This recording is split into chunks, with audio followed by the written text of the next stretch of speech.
आसांसि जीर्णानि यथा विहार नवानि गृहाति नरोपराणि तथा शरीरानि विहाय जीर्णा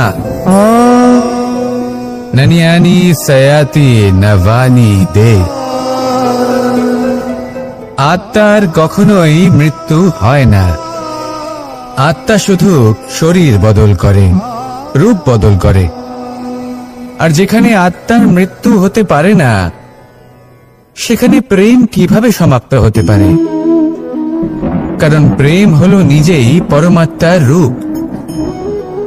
কখনো সে সীতার খোঁজে বনে বনে ছুটে বেরিয়েছে, কখনো সে রাধার প্রেমে বনকে বৃন্দাবন রূপে সাজিয়ে তুলেছে, কখনো সে কানাই রূপে গোকুলবাসীদের মন জয় করে নিয়েছে, আবার কখনো সে মাখন চোর নন্দলালের রূপে সবার মনে ভালোবাসার স্রোত বইয়েছে। কখনো নিজের হাতে বাঁশি নিয়ে তাতে ভালোবাসার সুর তুলেছে, আবার কখনো নিজের আঙুলে সুদর্শন চক্র ধারণ করে ধর্ম এবং প্রেমের বিরোধীদের সংহার করেছে। কখনো সে যশোদানন্দন হয়ে গোকুলে অনেক লীলা করে বেরিয়েছে, আবার কখনো দেবকী নন্দন রূপে কংসের লীলার পরিসমাপ্তি ঘটিয়েছে। কখনো যুদ্ধ বিমুখ হয়ে প্রজাদের রক্ষা করেছে, আবার কখনো ধর্ম রক্ষার জন্য সে যুদ্ধে অবতীর্ণ হয়েছে সারথীর রূপে, এবং এই সংসারকে গীতার জ্ঞান প্রদান করেছে। এই ভালোবাসা নয় তো কি, যে গোলকে নিজের রাধাকে হারানোর পরে নিজেও পৃথিবীতে অবতীর্ণ হয়েছে এই সংসারকে প্রেমের শিক্ষা দিতে। এই প্রেম ছাড়া আর কি, যে বৈকুণ্ঠে নিজের লক্ষ্মীকে হারিয়ে সেই সংসারে শ্রীনিবাসের রূপে এসেছে, এই সংসারে নিজের ভালোবাসাকে পেতে এসেছে। এই প্রেম হলো অনন্ত, এর যাত্রা হলো অনন্ত, এবং এই প্রেম যার যাত্রার কোনো অন্ত নেই আর যার প্রভাব হলো সুগভীর, সেই পরমাত্মারূপী প্রেমকে এই প্রেম দূতের প্রণাম। আসুন আর আমার সাথে ভালোবেসে বলুন রাধা রাধা। কোনো বাড়িতে কোনো পরিবারে যখন কারোর জন্ম হয় তখন তা কত সুখের মুহূর্ত হয়। সেই ছোট্ট সন্তান যখন কিছুটা বড় হয় সে হাঁটার চেষ্টা করে, আর সেই প্রক্রিয়াতেও খুব বড় একটা শিক্ষা লুকিয়ে রয়েছে, ঠেলে দেওয়া। যখন আপনি হাঁটতে চান, সামনে এগোতে চান, তখন আপনি কি করেন? নিজের পায়ের তলার যে মাটি তাকে আপনি পেছনে ঠেলে দেন। ব্যাস, এই একই জিনিস তো জীবনেও শিখতে হবে। এবার যদি আপনি জ্ঞানের পথে অগ্রসর হতে চান, তাহলে অজ্ঞানতাকে পেছনে সরিয়ে দিতে হবে। যদি আপনি প্রকাশের দিকে এগোতে চান, তাহলে অন্ধকারকে পেছনে সরিয়ে দিতে হবে। যদি আপনি ভবিষ্যতে সফল হতে চান, তাহলে অতীতের যে অসফলতাগুলিকে পেছনে সরিয়ে দিতে হবে। যে জল বইতে বইতে থেমে যায় তাকে আমরা নালা বলে থাকি, তার থেকে দুর্গন্ধ বের হয়। কিন্তু যে জল বইতেই থাকে তাকেই আমরা পবিত্র জল বলি। তাহলে আপনিও কর্ম করতে থাকুন, কখনো থামবেন না, আর আমার সাথে ভালোবেসে বলুন রাধা রাধা। কখনো কখনো আমাদের জীবনে দুঃখ আসে এবং তার কারণ হলো সন্দেহ। মানুষ আমাদের উপর সন্দেহ করে, আমাদের কর্ম নিয়ে, আমাদের মানসিকতা নিয়ে, আমাদের কথা নিয়ে, আমাদের চরিত্র নিয়ে। কখনো কখনো আমরা শুভ উদ্দেশ্য নিয়ে কারোর মঙ্গল কামনা করি, তার জন্য কোনো ভালো কর্ম করি, এবং সেই ব্যক্তি আমাদের বন্ধুত্ব নিয়েই, আমাদের সম্পর্ক নিয়ে, আমাদের সততা নিয়ে প্রশ্ন করতে থাকে, আমাদের সন্দেহ করে। তখন আমাদের দুঃখ হয়, কিন্তু এটা হওয়া উচিত নয়। কারণ যখনই কোনো ব্যক্তি আপনাকে সন্দেহ করছে, তাতে আপনারই মূল্য বৃদ্ধি পাচ্ছে। এবার আপনি বলবেন, এ কি করে সম্ভব হতে পারে? একটা কথা বলুন, আপনি কখনো শুনেছেন যে কয়লার শুদ্ধতার পরিমাপ করা হচ্ছে? শোনেননি, কারণ এমনটা কখনো হয়ই না। শুদ্ধতার পরখ শুধুমাত্র সোনার ক্ষেত্রে করা হয়, শুধুই তার শুদ্ধতা নিয়ে সন্দেহ প্রকাশ করা হয়। এই সোনাকে পরখ করা হয়, আর যখন এই সোনা এই পরীক্ষায় উত্তীর্ণ হয় তখন সেই সোনা কতটা মূল্যবান সেটা সংসার জানতে পারে। সেই রকমই এই সংসার আপনাকেও পরখ করবে। যখন আপনি এই পরীক্ষায় উত্তীর্ণ হবেন তখন আপনার মূল্য কতটা অধিক সেটা এই সংসারও জানতে পারবে। সেই জন্য যখনই কেউ আপনার উপর সন্দেহ করবে, দুঃখ পাবেন না। শুধু এই কথাটার খেয়াল রাখবেন, আপনি কি উচিত পথে চলেছেন, উচিত কর্ম করছেন। সকলের প্রতি আপনার মনে যেন সদ্ভাবনা থাকে, এবং হ্যাঁ, আপনি যেন আমার সাথে ভালোবেসে বলেন রাধা রাধা। আশা এবং বিশ্বাস মানুষের জীবনের দুই অমূল্য স্তম্ভ। এটাই হলো ঢাল এবং এটাই হলো অস্ত্র। এটাই আমাদের রক্ষা করে এবং এটাই আমাদের জীবনের পথ প্রশস্ত করে। কিন্তু ছোট একটা সমস্যা আছে। এবার যদি আপনি বটবৃক্ষের থেকে এই আশা রাখেন যে এ আমাকে ফল দেবে, তাহলে সেই আশা ভঙ্গ হওয়াই স্বাভাবিক। আর যদি আপনি বিশ্বাস করেন যে খেজুর গাছ আপনাকে ছায়া প্রদান করবে, তাহলে সেই বিশ্বাসও অবশ্যই ভঙ্গ হবে। তাহলে কি করা উচিত? চোখ বন্ধ করে যে কাউকে বিশ্বাস করার আগে বা যে কারোর থেকে আশা রাখার আগে নির্বাচন করুন যে কার ওপর বিশ্বাস রাখতে চান, কার ওপর আশা রাখতে চান। তবে আমি তো বলবো যে বিশ্বাস করতে হলে নিজের উপর করুন, যে এই সংসারে এমন কোনো কাজ নেই যা আপনি করতে পারেন না। আর শুধু কর্ম করতে থাকুন আর ভরসা রাখুন ঈশ্বরের ওপর, যে উনি আপনার কর্ম দেখবেন আর আপনাকে আপনার কর্মফল অবশ্যই দেবেন, আপনাকে সাফল্য দেবেন। যদি আপনার বিশ্বাস অটল হয়, নিরন্তর পরিশ্রম করেন, তাহলে ঈশ্বর কখনোই আপনার আশা ভঙ্গ হতে দেবেন না। আসুন আর আমার সাথে ভালোবেসে বলুন রাধা রাধা। আমরা আনন্দ লাভের জন্য ভালোবাসি মা বাবাকে, ভাই বোনকে, পরিবার পরিজনকে, বন্ধুকে, প্রেমিকাকে। আমরা চাই যে সকলে যেন আপন হয়ে থাকেন, আমাদের কাছে থাকেন। কিন্তু মানুষের একটা প্রবৃত্তি আছে যে তিনি যা লাভ করে ফেলেন তার মূল্য তিনি বুঝতেই পারেন না। যদি আপনার বাড়ির কাছে একটা মিষ্টি জলের সরোবর থাকে বা সুন্দর নদী থাকে, তাহলে জলের গুরুত্বটা কি আপনি তা বুঝতেই পারবেন না। সেইখানে আপনি যদি কোনো একটা মরুভূমিতে যান, আপনি অনুভব করতে পারবেন যে এক একটা ফোঁটা জলের কি গুরুত্ব, তার মূল্য কি। সুখের মুহূর্তে যদি আপনজনদের মনে রাখেন, তবে দুঃখের মুহূর্ত নিজে থেকেই দূরে সরে যাবে। ভালোবাসা এবং তার সাথে স্মরণ করা, এটাই তো হলো জীবনের এবং ভালোবাসার আসল মূল্য।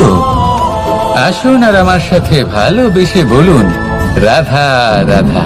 আমাদের হাতটা দেখুন, এই হাতে 5টা আঙুল আছে যা ভিন্ন ভিন্ন ধরনের, একরকম কেন নয়?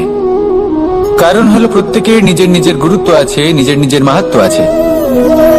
এরা ভিন্ন, তাই একত্রিত হয়ে মুষ্টিবদ্ধ করা সম্ভব, যার দ্বারা আমরা আত্মরক্ষাও করতে পারি, আবার আক্রমণও করতে পারি। যদি 5টি আঙুল সমান হতো তাহলে মুষ্টিবদ্ধ হতে পারত না, নিজেদের মধ্যে বিভ্রান্তির সৃষ্টি করত। এবার এরকমই কিছু আমাদের সংসারেও হয়। আমাদের দেশ, যেখানে একটি ভূমির ওপর ভিন্ন ভিন্ন ধর্মের মানুষ বাস করেন, ভিন্ন ভিন্ন জাতি, ভিন্ন ধর্ম, ভিন্ন ভাষা। কিন্তু যদি আমরা এটা ভাবি যে কিভাবে এই দেশকে কল্যাণের পথে নিয়ে যাওয়া যায়, কিভাবে এর বিকাশ করা সম্ভব, তাহলে আমাদের একত্রিত হওয়া শিখতে হবে। যেইভাবে 5টা আঙুল একত্রিত হয়, মুষ্টিবদ্ধ হয়, সেইভাবেই আপনার যে ভাষাই হোক, যে ধর্মই হোক, যে জাতি হোক না কেন, ঠিক আছে, আবশ্যক হলো আপনার নিজের কর্মভূমির সাথে, আপনার ধরিত্রীর সাথে যুক্ত থাকা, সাথে থাকা। তবেই দেশের উন্নয়ন সম্ভব, তবেই এই দেশ স্বতন্ত্র থাকবে, সফল হবে, আর এই মন প্রসন্ন হয়ে বলবে রাধা রাধা। খেলা খেলতে কে না ভালোবাসেন? আমরা প্রত্যেকেই যখন সময় পাই থাকেন, যারা দর্শক হয়ে দেখেন, যারা নিজের পক্ষের বিজয়ের ফলে উচ্ছ্বসিত হয়ে থাকেন, পরাজয়ের ফলে শোক পালন করেন, পরামর্শ দিয়ে থাকেন। আর বিজয়ী কে হন? বিজয়ী তিনি হন যিনি অংশগ্রহণ করেন। নির্বাচন আপনাকে করতে হবে, আপনি কি করতে চান? আপনি কি খেলোয়াড় হতে চান, নাকি আপনি দর্শক হতে চান? যদি আপনি বিজয়ের আনন্দ লাভ করতে চান, সেই রোমাঞ্চ অনুভব করতে চান, তাহলে খেলতে হবে। ময়দানে আপনাকে নামতেই হবে। পরাজয়ের সম্ভাবনার ভয়ের সাথে আপনাকে লড়াই করতেই হবে। বিপক্ষের আহ্বানকে স্বীকার করতেই হবে, খেলোয়াড় হয়ে উঠতে হবে। তবেই এই বিজয়ের সম্ভাবনা থাকবে। আসলে কি, দর্শক হয়ে পরামর্শ দেওয়া অত্যন্ত সহজ, ময়দানে নেমে অংশগ্রহণ করা অত্যন্ত কঠিন। আর এখানে যেটা সহজ, তা আপনাকে বিজয়ের পথে কখনোই নিয়ে যাবে না। আসুন আমার সাথে ভালোবেসে বলুন রাধা রাধা। কখনো এই প্রকৃতির দিকে তাকিয়ে থাকবেন। এই প্রকৃতি অনেক ধরনের শিক্ষা দেয়। কোন একটা গাছকে দেখুন, কিভাবে সে মাটি থেকে জল শুষে নেয়। সে ঝড় হোক বা হোক কড়া রোদ, সব সহ্য করে এবং অবশেষে সে ফল ধারণ করে। আর সেই ফল উৎপন্ন করার পরে সে ফল কিন্তু সে নিজে গ্রহণ করে না, এই সংসারকে প্রদান করে, যাতে পশু পাখি মানুষ তারা এই ফল গ্রহণ করে শক্তিশালী হয়ে উঠতে পারে, সুস্থ থাকতে পারে।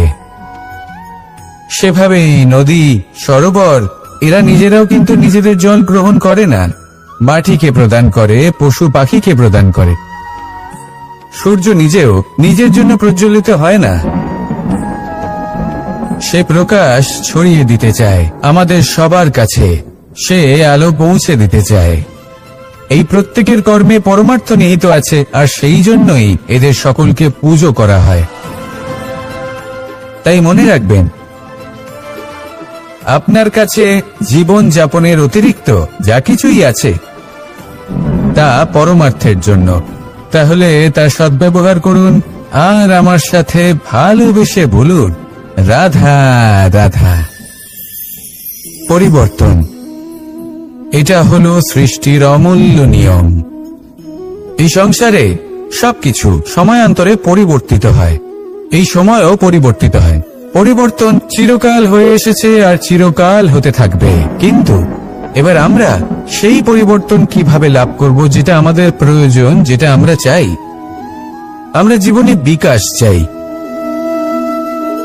এই বিকাশ কিভাবে লাভ করতে পারি? এই প্রকৃতি কিন্তু আমাদের অত্যন্ত উত্তম উদাহরণ দিয়ে বুঝিয়েছে। একটি বিন্দুর উদাহরণ দিয়েছে, যা ভবিষ্যতে একটা বিশাল নদীর আকার ধারণ করে। এটা কিভাবে হয়? মেঘ থেকে একটি বিন্দু ঝরে পড়ে সেই পর্বতের ওপর যেখানে হিম আছে।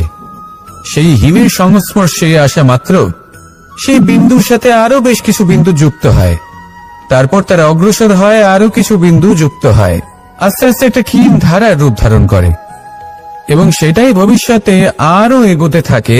অনেকটা যাওয়ার পর যখন অনেক সংখ্যক বিন্দু একসাথে যুক্ত হয়, তখন সেটা বিশাল নদীর আকার ধারণ করে। এবার আমরা মানুষ বলে আমাদের সাথে এই নিয়মের অন্যথা হয় তা নয়। আমরাও এই প্রকৃতির অংশ, আমাদের ক্ষেত্রেও একই নিয়ম প্রযোজ্য। যখন পরিশ্রম করে অনেক সংখ্যক বিন্দু আমরা একত্রিত করব, তখনই পরিবর্তনের নদী প্রবাহিত হবে। প্রয়োজন হল নিরন্তর পরিশ্রম করা এবং ধৈর্য ধরা।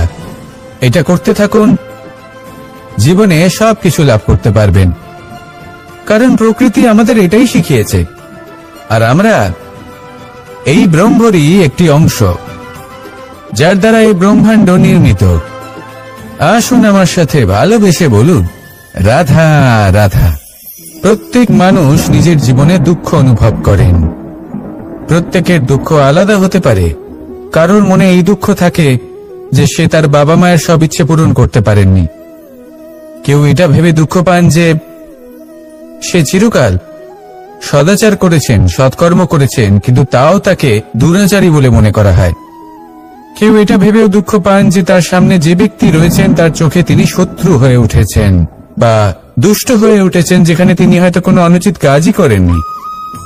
এবার এই সমস্ত বিষয় নিয়ে ভেবে নিজের ব্যক্তিত্ব নিয়ে সন্দেহ প্রকাশ করবেন না। যদি নিজের ব্যক্তিত্ব নিয়ে কোনো সন্দেহ থেকে থাকে, তাহলে কর্ম সংক্রান্ত প্রশ্ন করুন যে আপনি যা করেছেন তাতে কি উচিত ছিল, কি অনুচিত ছিল। যেটা প্রয়োজন সেটা এটা বোঝার যে আপনার অন্তর্মন, আপনার বিবেক আপনাকে কি বলছে, আর আপনার অন্তর্মন আর আপনার বিবেক আপনাকে যেটা করতে বলবে শুধু সেটাই করুন। আর তারপরে এই সংসার কি বলবে, কি ভাববে সেসব নিয়ে ভাবতে যাবেন না, কারণ এই সংসার তো ঈশ্বরকেও প্রশ্ন করে থাকে, ঈশ্বরকেও দোষী মনে করে। কখনো কখনো যখন কোনো ঘটনা মানুষের ইচ্ছা অনুযায়ী ঘটে না, তখন মানুষ এটা বলে যে হে ঈশ্বর, আপনি আমার পাশে থাকলেন না, আপনি বড়ই কঠোর, এটা আপনার দোষ। যেখানে বেশিরভাগ সময় হয়তো সে নিজেই নিজের কর্মফল ভোগ করছে, আর কখনো কখনো ঈশ্বর হয়তো তার জন্য আরো ভালো কোনো পরিকল্পনা করে রেখেছেন, কিন্তু মানুষ সেটা বুঝতে পারে না। তাই দিনের শেষে যেটা প্রয়োজন সেটা হলো নিজের মনের কথা বুঝতে হবে। আপনার বিবেক কি বলছে শুধু সেটাই করুন, আর সামনে এগোতে থাকুন।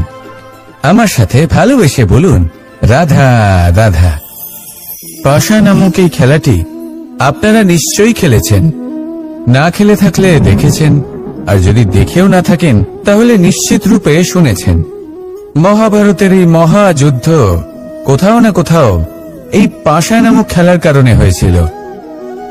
পাশার এই বিচিত্র খেলা, দান, এইসবের কারণে কেউ নিজের মাথায় রাজ মুকুট পরিধান করেছিলেন, আবার সেখানে পরাজিত হওয়ার জন্য কাউকে বনবাস ভোগ করতে হয়েছিল। কিন্তু এই খেলা সমাপ্ত হওয়ার পরে সমস্ত ঘটি আর এই পাশার ছক একই পুটলিতে স্থান পেল। এটাই হলো আমাদের জীবন। এই সংসারে আমরা জয় পরাজয়ের বিষয়ে এতটাই ভাবি, এত চিন্তা করি যে এই জীবনের খেলার আনন্দটাই উপভোগ করতে পারি না। আর অবশেষে কি হয়? কেউ জয়ী হন, কেউ পরাজিত হন, কিন্তু দুজনেই একই স্থানে পৌঁছে যান। প্রত্যেক ব্যক্তি মৃত্যুর পরে একটি নির্দিষ্ট স্থানেই পৌঁছতে বাধ্য, কিন্তু ততক্ষণ এই জীবন, এই খেলা, তার আনন্দ উপভোগ করুন। এই সংসারে সেই ব্যক্তি শ্রেষ্ঠ স্থানে পৌঁছতে পেরেছেন যিনি এই সংসারকে প্রকাশ প্রদান করেছেন, যিনি কখনো জয় পরাজয় এ বিষয়ে ভাবেননি, শুধু এই জীবনের খেলার আনন্দ উপভোগ করেছেন। এটাই আপনিও করুন, আর আমার সাথে ভালোবেসে বলুন রাধা রাধা। আমরা সকলে সামাজিক জীব, মানুষের সাথে দেখা সাক্ষাৎ করা এটা চিরকালই চলতে থাকে। আমরা কখনো কাউকে উপহার দিই, আবার কখনো কেউ আমাদের উপহার দেয়। কখনো কি এমন হয়েছে যে আপনি কাউকে একটা উপহার দিয়েছেন, কিছু সময় পরে বা কিছু মাস পরে সেই উপহারই ঘুরে ফিরে আপনার কাছেই এসেছে, অর্থাৎ সেই বস্তুটাই আপনার কাছে আবার ফিরে এলো? এরকম হয়।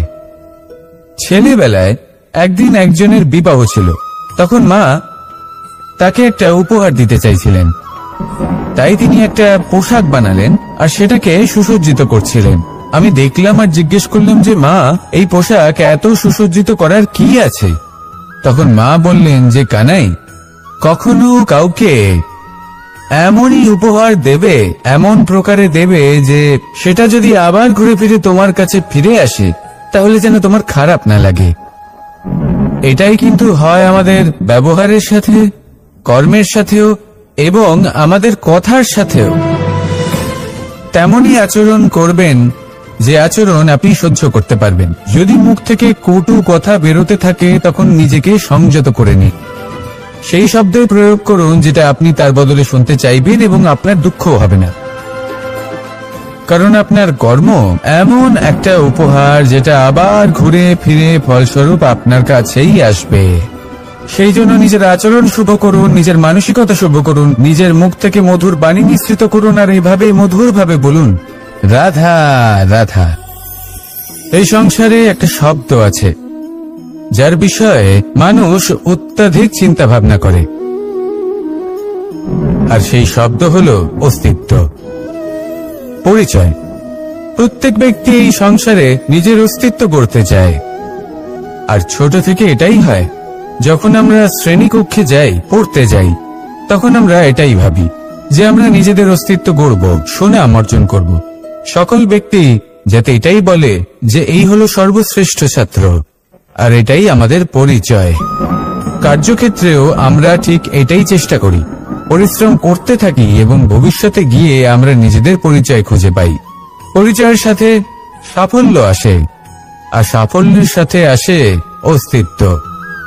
আর যখন এই দুটি সংযুক্ত হয়, তখন মানুষ অসফলতার কথা ভেবে ভয়ভীত হয়ে পড়ে, আর এটা ভাবতে থাকে যে যদি আমি অসফল হই, তাহলে সেই পরিচিতির কি হবে, সেই নামের কি হবে, সেই সবকিছু যে আমি অর্জন করেছি তার কি হবে। সে ভয়ভীত হয়ে পড়ে, আর এই ভয়ের কারণে তার বিকাশ কোথাও না কোথাও অবরুদ্ধ হয়। সে শ্রেষ্ঠ কর্ম করা বন্ধ করে দেয় এবং শুধুই সুরক্ষিত থাকতে চেষ্টা করে। আর অসফল হলে তাতে ভয় পাওয়ার কোনো প্রয়োজন নেই, কারণ যখন আপনি সফল হন, তখন এই সাফল্য আপনার পরিচয় এই সংসারের সাথে করায়। কিন্তু যখন আপনি অসফল হয়ে থাকেন, তখন এই অসফলতা এই সংসারের পরিচয় আপনার সাথে করায়, যা অত্যন্ত আবশ্যক। অসফলতা প্রত্যেকের জীবনেই আসবে, তার সম্মুখীন হন আর তার থেকে শিক্ষা লাভ করুন। কারণ যখনই আপনি অসফল হন, তখনই আপনার জ্ঞান চক্ষু উন্মুক্ত হয়। আসুন আমার সাথে ভালোবেসে বলুন, রাধা রাধা। জীবনে ক্ষমা চাওয়া তাও কিছুটা সহজ, ক্ষমা করতে পারা অত্যন্ত কঠিন। ক্ষমা 2 অক্ষরের এই শব্দ হতে পারে, কিন্তু অত্যন্ত বড় এই শব্দ, অত্যন্ত গুরুত্বপূর্ণ এই শব্দ। কখনো কখনো অন্য কাউকে ক্ষমা করে দেওয়া তাও কিছুটা সহজ কাজ, কিন্তু নিজেকে ক্ষমা করতে পারা অত্যন্ত কঠিন হয়ে দাঁড়ায়। অতীতে যদি আমাদের এমন কোনো ভুল হয় যে কারণে আমরা নিজেকে ক্ষমা করতে পারি না, অনেক সময় এমন কিছু ভুল করে বসি যে বিষয় শুধু আমরাই জানি, কিন্তু আমরা নিজেকে ক্ষমাই করতে পারি না, আর আমাদের বিকাশ সেখানে স্তব্ধ হয়ে যায়। কারণ যদি আপনি ক্ষমা করতে না শেখেন, নিজেকে ক্ষমা যদি না করতে পারেন, তাহলে তা আপনার জীবনের সব থেকে বড় বাধা হয়ে দাঁড়াবে।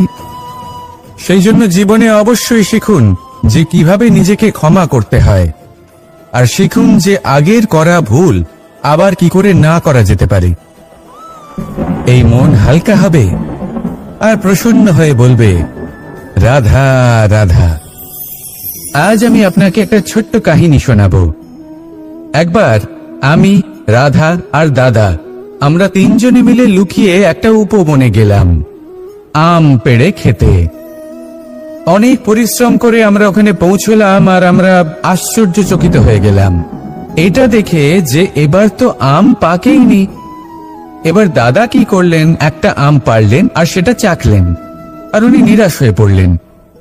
উনি বললেন যে এটা তো খুবই টক।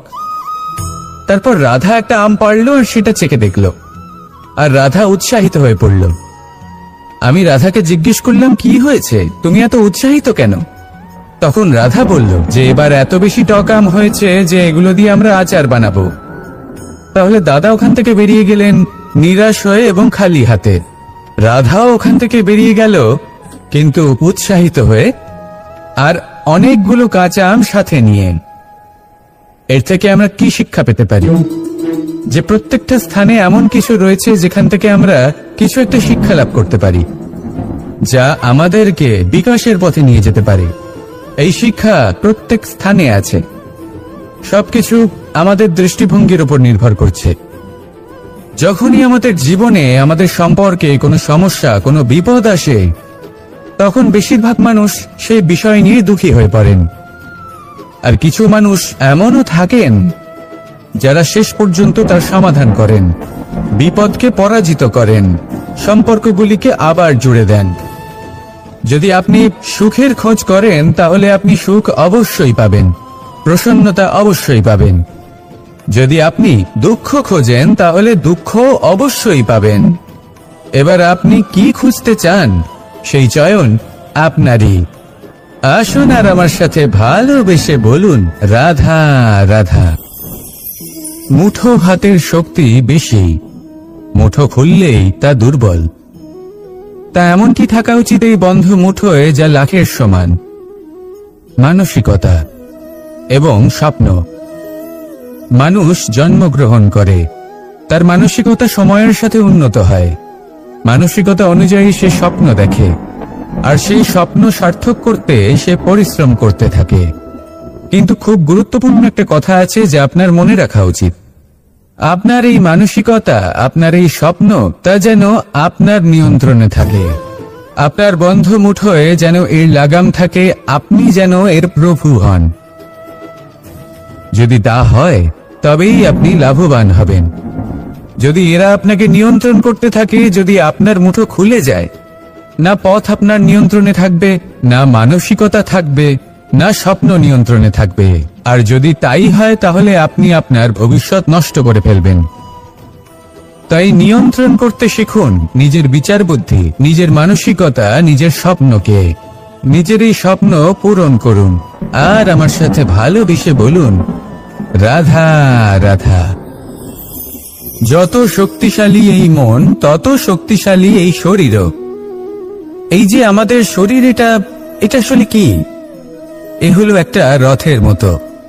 আর একটা রথ ততক্ষণ চলতে পারবে না যতক্ষণ না তাকে কোনো সারথি চালাবে। এই মন হলো শরীরের সারথি। এবার ভাবুন, যদি এই সারথি শক্তিহীন হয়, দুর্বল হয়, তাহলে এই রথের কি হবে? এটা উচিত পথে চলতে পারবে না, উচিত গতিতে চলতে পারবে না, মন মতো স্থানে এটা পৌঁছতেও পারবে না। সেই জন্য মনের শক্তি অত্যন্ত প্রয়োজনীয়। এবার মনের শক্তি আমরা কোথা থেকে লাভ করি? দৃঢ়তার শক্তি থেকে। এবার এই শক্তি আমরা কিভাবে বাড়াতে পারি? আমরা প্রতিদিন কিছু নতুন স্থির করি, কিছু ছোট কিছু বড়। আর যেই আমরা নতুন কিছু পূর্ণ করি, আমাদের মনের শক্তি বেড়ে যায়। আর যদি পূর্ণ না করতে পারি, মনের শক্তি কমে যায়। একটা দেওয়ালের মতো ছোট ছোট ছোট ছোট শিলা আমরা একটার পর একটা স্থাপন করে একটা দেওয়াল তৈরি করি। এতগুলো পাথর যখন একত্রিত হয়ে যায়, তখন এমন এক দেওয়াল তৈরি হয় যাকে ভাঙা প্রায় অসম্ভব হয়ে দাঁড়ায়। সেরকমই হয় মন এবং দৃঢ়তা। ছোট ছোট কাজ করে নিজের লক্ষ্য পূর্ণ করুন। এই লক্ষ্য যদি পূর্ণ হয়, তবে মনের শক্তি বাড়বে। কিছুটা এইভাবে যে যত বড়ই বিপদ আসুক না কেন, সেই বিপদ নিজে হার মেনে নেবে, কিন্তু আপনার মন ততটাই শক্তিশালী থাকবে। তাই মনের শক্তি বাড়াতে থাকুন, যাতে আপনি উচিত পথে চলতে পারেন, উচিত গতিতে চলেন আর মনোবাঞ্ছিত স্থানে পৌঁছতে পারেন। তবেই এই মন প্রসন্ন হয়ে বলবে রাধা রাধা। মানুষ সবসময় চায় যে তার জীবনে যেন কখনো কোনো সমস্যাই না আসে। সে চায় তার জীবন যেন শুধুমাত্র শান্তি এবং সুখের দ্বারা পূর্ণ থাকে। কিন্তু এই চাহিদা অনুচিত কিছু নয়। আমরা সবাই এটাই চাই যে জীবনে সুখ থাক, শান্তি থাক। কিন্তু এই কথা সবসময় মনে রাখবেন, যে সূর্য উদিত হন সংসারকে প্রকাশমান করেন, দুপুরবেলায় সংসারকে রৌদ্র প্রদান করেন, সন্ধেবেলায় তাকেও অস্ত যেতে হয়। এবার আমাদের জীবন চক্র কিছুটা এরকমই। কোনো কিছুই চিরকাল একরকম থাকে না। কখনো এই নদীকে দেখুন যা বয়ে চলেছে। এই নদী যা বয়ে চলেছে তার পথেও অনেক বিপদ আসে। বড় বড় পাথরের সম্মুখীন হয়ে তাকেও সামনে এগিয়ে যেতে হয়। একটি পুকুর যা চারদিক থেকে ঘেরা, তার জীবনে কিন্তু কোনো সমস্যা নেই। কিন্তু এই সংসারে পুকুরের পুজো করা হয় না, পুজো করা হয় নদীকে। মনে রাখবেন, সমস্যার ঊর্ধ্বে তিনি উঠতে পারেন যিনি সমাধি লাভ করেছেন, যিনি এই সংসারেই নেই। যিনি এই সংসারে আছেন এবং জীবিত আছেন, তার জীবনের সমস্যা হলো শ্বাসবায়ুর মতোই গুরুত্বপূর্ণ। আসুন আমার সাথে ভালোবেসে বলুন রাধা রাধা। ধন, সম্পদ, ঐশ্বর্য, মানুষ হয় নিজের সৌভাগ্যের দ্বারা এগুলো লাভ করে থাকেন বা কর্মের দ্বারা। সৌভাগ্য আসলে কি? গ্রহের দশা যা প্রত্যেক মুহূর্তে বদলাতে থাকে। কর্মের মাধ্যমে যখন আপনি ধন অর্জন করেন, তখন সেই ধন আপনার আগামী প্রজন্ম লাভ করে। সেটা হয় সে ভোগ করে বা তার জন্য তার ভোগান্তি হয়। আর এটা নির্ভর করছে আপনার কর্মের ওপরে। কি কর্ম করেছেন আপনি সেই ধনকে লাভ করার জন্য? যদি আপনি সৎ পথে চলেন, নিষ্ঠা ভরে আপনি কর্ম করে থাকেন এবং তার ফলে আপনি ধন অর্জন করে থাকেন, তাহলে আপনার আগামী প্রজন্ম সেটা ভোগ করবে, সেটা প্রয়োগ করবে নিজের বিকাশের জন্য। কিন্তু যদি আপনি কুকর্ম করে থাকেন, কোন রকম ছলনা করে থাকেন এই ধন লাভ করার জন্য, তাহলে 100% আপনার আগামী প্রজন্মকে এর জন্য ভুগতেই হবে। তাহলে আপনি কি চাইবেন? যে আপনার আগামী প্রজন্ম সুখ ভোগ করবে, নাকি আপনার কুকর্মের পরিণাম ভোগ করবে? নির্বাচন আপনারই। আসুন আমার সাথে ভালোবেসে বলুন, রাধা রাধা। এই সংসারে যখনই কোনো সমস্যা আসে, তখন আমরা আমাদের সব থেকে বড় সম্বলের কাছে আশ্রয় খুঁজি, তা হলো আমাদের বিশ্বাস। এবার প্রশ্ন হলো এটাই যে এই বিশ্বাস কার উপর করা যেতে পারে? পরিবারের উপর, বন্ধুর উপর, নাকি তাদের উপর বিশ্বাস করা উচিত যাদেরকে আমরা কখনো সঙ্গ দিয়েছি? দেখুন, এই সংসারে বিপদের সম্মুখীন হলে কি আপনাকে সাহায্য করবে সেটা নির্বাচন করা আপনার হাতে নেই। সেটা সেই সকল ব্যক্তির উপর নির্ভরশীল যে তারা আপনাকে সাহায্য করবে নাকি করবে না। অর্থাৎ যখনই কোনো বিপদ আসে, সর্বপ্রথম তার সম্মুখীন আমাদের নিজেকেই হতে হয়, আর তার জন্য প্রস্তুত থাকা প্রয়োজনীয়। সেই শক্তি, সেই সাহস অর্জন করা প্রয়োজনীয়। দেখুন, যখনই অন্ধকার আসে তখন সবার আগে কি আপনাকে ত্যাগ করে চলে যায়? আপনার নিজেরই ছায়া। এই অন্ধকারের সম্মুখীন হতে হয় অন্তরের প্রদীপের দ্বারা, অন্তরের আত্মা দ্বারা। তবেই আপনি অন্ধকারের ওপর জয় লাভ করতে পারবেন। সেই জন্য যে বিপদই আসুক না কেন, নিজেকে তার জন্য প্রস্তুত রাখা উচিত। সেই সাহস নিয়ে আসুন। এমন কোনো বিপদ নেই যা আপনাকে ভেঙে দিতে পারে। আসুন আমার সাথে ভালোবেসে বলুন, রাধা রাধা। आसान से जीर्णानि यथा विहार, नवानि गृहाति नरोपराणि, तथा शरीरानि विहाय जीर्णा, नन्यानि सयाति नवानि दे।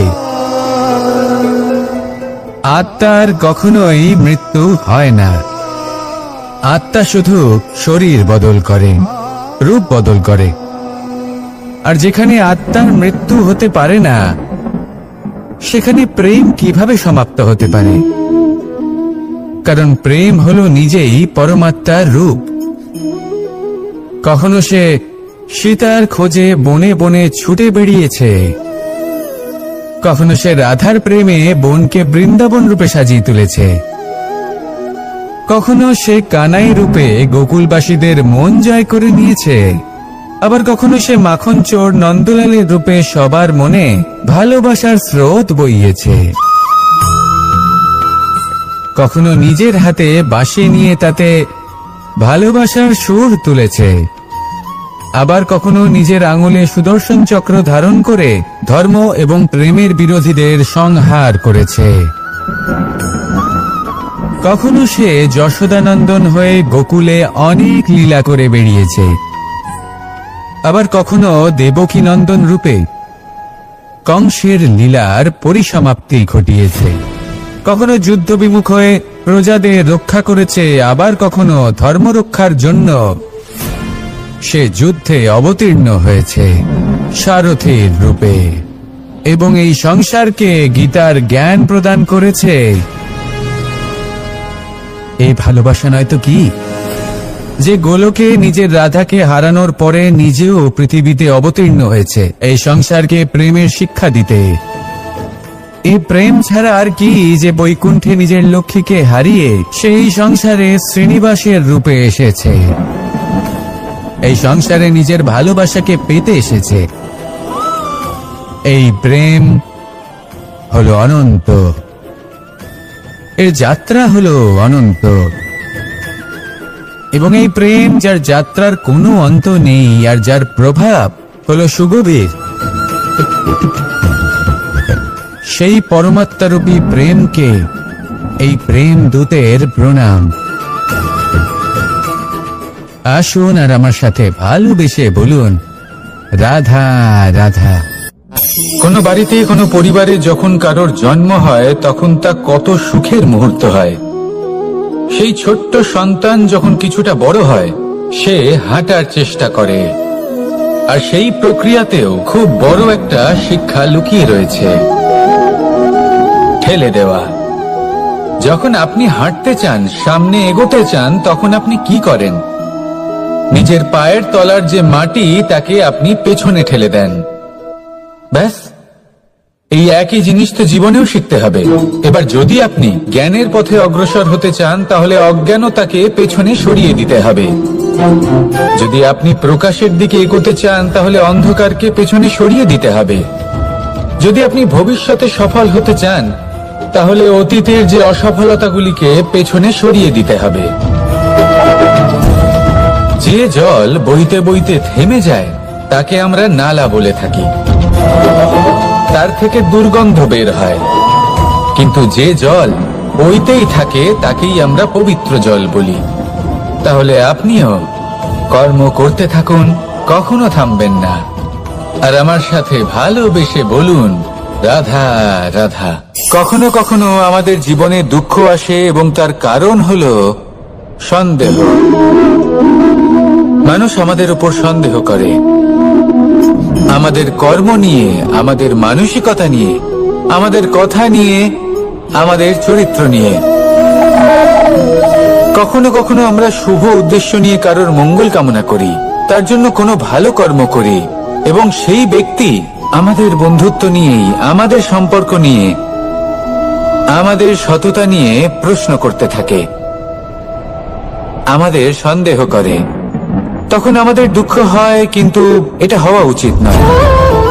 কারণ যখনই কোনো ব্যক্তি আপনাকে সন্দেহ করছে, তাতে আপনারই মূল্য বৃদ্ধি পাচ্ছে।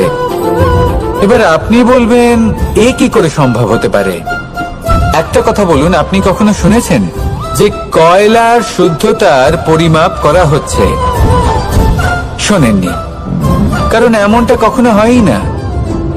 শুদ্ধতার পরখ শুধুমাত্র সোনার ক্ষেত্রে করা হয়, শুধুই তার শুদ্ধতা নিয়ে সন্দেহ প্রকাশ করা হয়। এই সোনাকে পরখ করা হয়, আর যখন এই সোনা এই পরীক্ষায় উত্তীর্ণ হয়, তখন সেই সোনা কতটা মূল্যবান সেটা সংসার জানতে পারে। সেই রকমই এই সংসার আপনাকেও পরখ করবে। যখন আপনি এই পরীক্ষায় উত্তীর্ণ হবেন, তখন আপনার মূল্য কতটা অধিক সেটা এই সংসারও জানতে পারবে।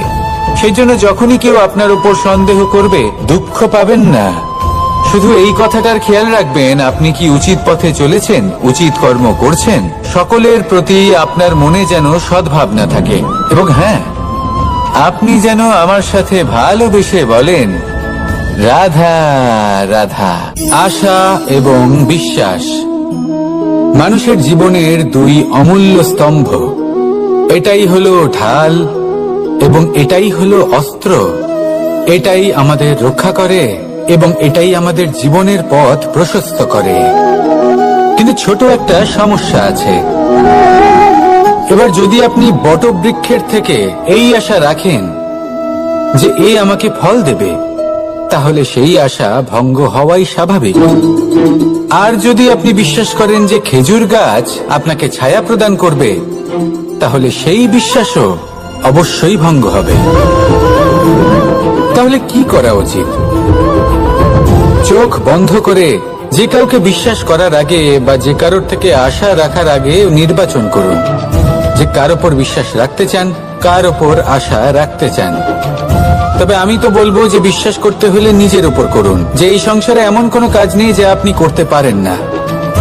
আর শুধু কর্ম করতে থাকুন আর ভরসা রাখুন ঈশ্বরের ওপর, যে উনি আপনার কর্ম দেখবেন আর আপনাকে আপনার কর্মফল অবশ্যই দেবেন, আপনাকে সাফল্য দেবেন। যদি আপনার বিশ্বাস অটল হয়, নিরন্তর পরিশ্রম করেন, তাহলে ঈশ্বর কখনোই আপনার আশা ভঙ্গ হতে দেবেন না। আসুন আর আমার সাথে ভালোবেসে বলুন, রাধা রাধা। কখনো কোনো বাগানের কোনো বৃক্ষকে দেখেছেন যেখানে সুগন্ধি ফুল থাকে, রসালো ফল থাকে? তখন বেশি রোদ পেলে এই বৃক্ষগুলি শুকিয়ে যায়। প্রয়োজনের থেকে কম রোদ পেলেও এই বৃক্ষ কিন্তু শুকিয়ে যায়। প্রয়োজনের থেকে কম জল যদি পায়, এই বৃক্ষ শুকিয়ে যেতে পারে। প্রয়োজনের থেকে অতিরিক্ত জল যদি পায়, তখনও এই বৃক্ষের শিকড়গুলি নষ্ট হয়ে যেতে পারে। এবার এটাই কিন্তু আমাদের সংসারের সাথেও হয়।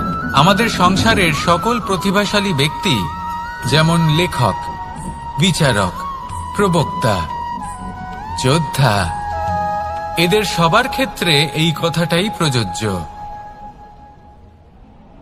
যদি বেশি প্রশংসা করা হয়, তাহলেও এরা হারিয়ে যাবেন। প্রয়োজনের থেকে বেশি যদি নিন্দা করা হয়, তখনও তারা নত হয়ে পড়বেন।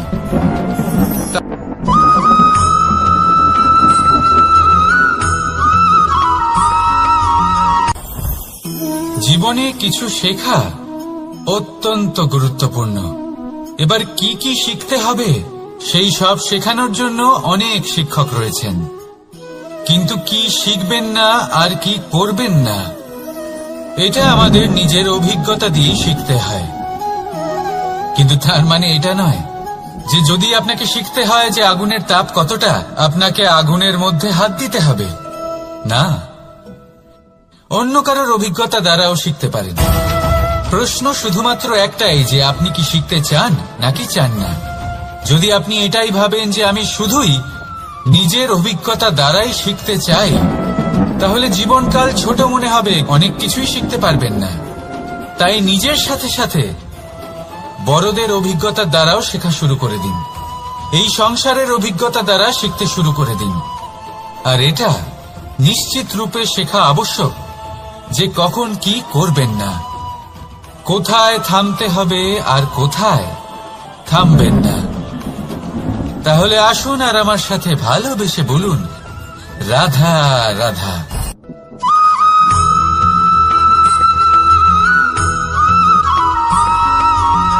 এই সংসারে সবথেকে বেশি কোমল বস্তু হলো রেশম। এই রেশম এতটাই কোমল হয় যে এর পুরো একটা থান শুধুমাত্র একটা হাতে ধরা সম্ভব। কখনো ভেবে দেখেছেন এই রেশম কিভাবে হয়? একটি কীট তার লালার দ্বারা উৎপন্ন হয়। এই কীট সেই রেশমকে পাক দিতে থাকে, পাক দিতেই থাকে, আর আস্তে আস্তে তার মধ্যেই জড়িয়ে পড়ে। শেষে ওর এই সুন্দর অমূল্য সৃষ্টি রেশমের এই সুতো, তার নির্মাণ কার্য পূর্ণ হয়। কিন্তু তাতেই ও নিজে বন্দী হয়ে যায়। নিজেরই মায়াজালের এই বন্দী গৃহে নিজেই ফেঁসে যায়। এবার এই সুতোকে ব্যবহারযোগ্য করে তোলার জন্য এই কীটগুলিকে এই কবচের সাথেই ফুটন্ত জলে ফেলে দেওয়া হয়। এই সংসারে যদি আমাদের স্বপ্ন এই সংসারের দুঃখ হরণ করার জন্য, এই সংসারে সুখ বিতরণ করার জন্য হয়, তবেই আমাদের প্রগতি সম্ভব। যদি আমাদের এই স্বপ্ন শুধুই আমাদের এবং আমাদের স্বার্থ সিদ্ধির জন্য হয়, তাহলে এই স্বপ্ন আমাদের অন্ধ করে দেবে, আমাদের অন্ধকারের পথে নিয়ে যাবে, আর আমরাও সেই কীটের মতো হয়ে যাব। নিজেদেরই মায়াজালে আমরা নিজেই ফেঁসে যাব। আর শেষে আমরা যদি কিছু লাভ করি, তা হবে একাকিত্ব, অন্ধকারময় মৃত্যু। তাই স্বপ্ন অবশ্যই দেখুন, কিন্তু এমন ভাবে স্বপ্ন দেখবেন না যে তার এই বন্দিগৃহে আপনি নিজেই ফেঁসে গেলেন। স্বপ্ন দেখুন পরোপকারে।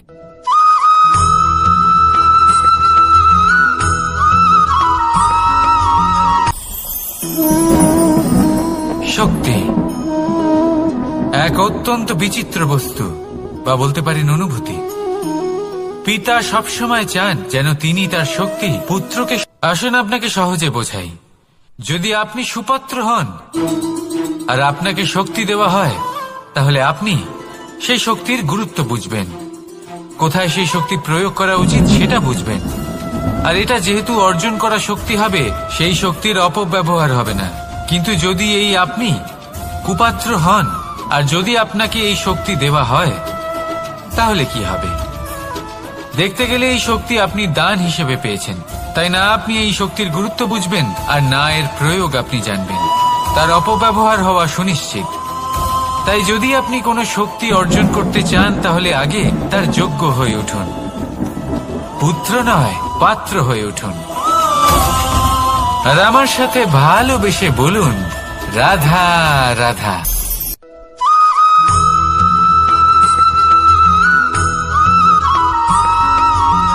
এই সংসারে প্রত্যেক মানুষ এটাই চান যে তিনি যেন ধনবান হন, আর্থিক অবস্থা তার ভালো থাকে, ওনার বাড়িতে লক্ষ্মীর আগমন হয়। কিন্তু সেটা হবে কি করে, সেটাই হলো প্রশ্ন। কেউ বলেন যে যদি পরিশ্রম করো তাহলে ধন অর্জন সম্ভব, কেউ বলেন যে যদি বিদ্যা লাভ হয় তবেই ধন অর্জন সম্ভব, কেউ বলেন যে যদি বলশালী হও তবেই সম্পন্ন থাকবে। ভালো কথা, যদি তাই হয়ে থাকে তবে দিনমজুর সারা দিন পরিশ্রম করেন, তিনি কেন ধনী হন না? অনেকজন বিদ্বান মানুষ আছেন এই সংসারে, তারা কেন ধনবান হন না?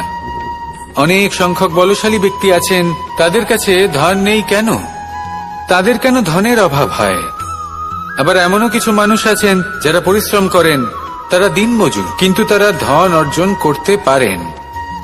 কিছু বিদ্বান ব্যক্তি আছেন যাদের কাছে অধিক মাত্রায় ধন রয়েছে, কয়েকজন বলশালী ব্যক্তি রয়েছেন যাদের কাছে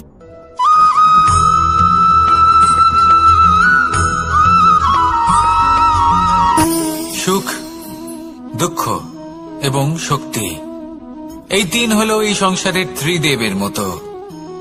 আমাদের জীবনে যা কিছু ঘটছে এই তিনটির ভিত্তির উপরেই হচ্ছে। আসলে এই সংসারের একটা নিয়ম আছে, যখনই আপনি কিছু লাভ করেন এই সংসার আপনার পরীক্ষা নেয়। এটা জানার জন্য আপনার পরীক্ষা নেয় যে আপনি যা কিছুই লাভ করেছেন আপনি কি আদৌ সেটার যোগ্য কি না।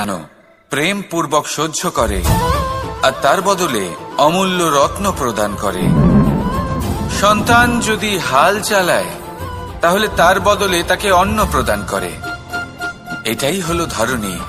এবার এর থেকে আমরা কি শিক্ষা পেতে পারি? এটাই যে কারোর জন্য কিছু করা বা কাউকে কিছু দেওয়া মনে কোনো কামনা ছাড়াই।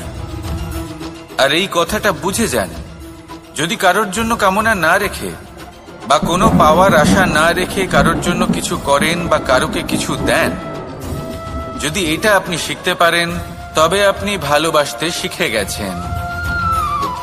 আর সেই জন্যই এই ধরিত্রীকে মাতা বলা হয়, কারণ মাতা শুধু উনি নন যিনি গর্ভে সন্তানকে ধারণ করেন, মাতা তো উনিও যিনি জীবন বাঁচতে শেখান, যিনি জীবন বাঁচার উদাহরণ প্রদান করেন।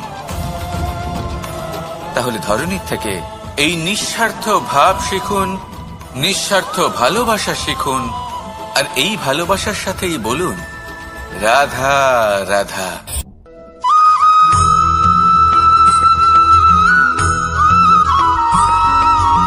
মানুষ জন্মগ্রহণ করে, তার সাথে ভয়েরও জন্ম হয়। ছোটবেলা থেকেই আমাদের মনে কোনো না কোনো প্রকারের ভয় থেকেই যায়। কেউ এই বিষয়ে ভয় পায় যে তার কোনো বস্তু তার থেকে দূরে চলে যাবে, তারা যেন পথ না হারিয়ে ফেলি, আদি ইত্যাদি। কিন্তু সত্যি কথা বলতে ভেবে দেখুন, এই ভয় বাস্তবে কি? শুধুই একটা মনস্থিতি, আর কিছুই নয়। যা কিছু আপনি জীবনে পেয়েছেন তা একদিন আপনাকে হারাতে হবে। এই জীবন হলো আপনারই, কিন্তু তাও একদিন সমাপ্ত হবে। তাই ভয় পেয়ে কি লাভ? এই ভয় শুধু আপনাকে জীবন যাপন করা থেকে বাধা দিচ্ছে, আর কিচ্ছু নয়। পথ হারিয়ে ফেললেই বুঝতে পারবেন যে নতুন পথ কিভাবে বানাতে হয়। কিছু মানুষকে জীবন থেকে হারালে তবেই আপনি বুঝবেন যে আপনার আপনজনকে। এই ভয়ের কারণে ভীত হয়ে থাকবেন না। এই তারা নক্ষত্র অন্ধকারের অভাবে গুরুত্ব হারায়। শিবকেও মহাদেব হওয়ার জন্য বিষ পান করতে হয়েছিল। প্রত্যেক পরিস্থিতি, প্রত্যেক সাফল্য আপনার পরীক্ষা নেবে, তাতে উত্তীর্ণ হওয়া হলো আপনার কর্ম। যখনই আপনি ভয় পাবেন বা সংকটের সম্মুখীন হবেন তখন সাহসের সাথে তার সম্মুখীন হন।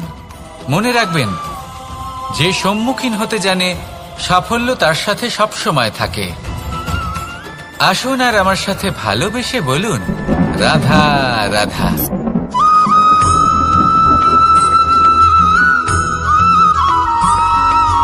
জীবনে অগ্রসর হওয়ার জন্য আমাদের কাকে প্রয়োজন হয়?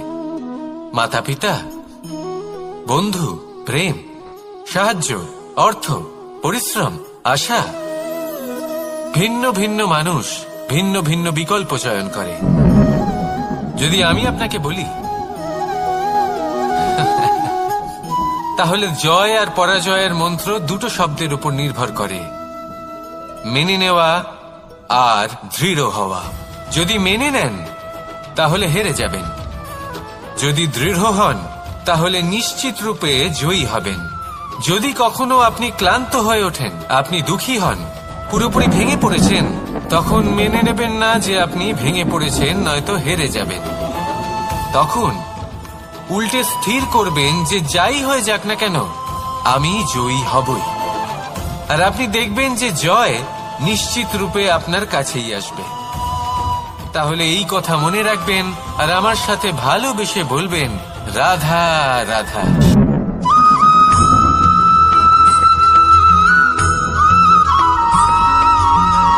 এই সংসারে কোনো বস্তু হোক বা বর্ষার রূপ ধারণ করে, সেই বর্ষা যা এই প্রকৃতিকে শান্ত করে। সেইভাবেই পাথরের ছোট টুকরো, তার খুব বেশি গুরুত্ব থাকে না, কিন্তু যখন অসংখ্য পাথরের টুকরো একত্রিত হয় তখন তা পর্বতের আকার ধারণ করে। সেইভাবেই কিছু মানুষ যখন একত্রিত হন তখন তৈরি হয় পরিবার, কিছু পরিবার যখন একত্রিত হয় তখন তৈরি হয় সমাজ, যখন অনেক সংখ্যক সমাজ একত্রিত হয় তখন তৈরি হয় রাজ্য। এবার এই রাজ্যের সব থেকে গুরুত্বপূর্ণ ব্যক্তি হতে পারেন রাজা, কিন্তু তাও সেই রাজা একা কিছু করতে পারেন না। যুদ্ধ লড়ার সময় তারও নিজের সৈন্যদলকে প্রয়োজন পড়ে। কিন্তু এই সংসারে এমন একজন ব্যক্তি আছেন যিনি একাই সব কাজ করতে থাকেন, এবং সেই ব্যক্তি হলেন মা।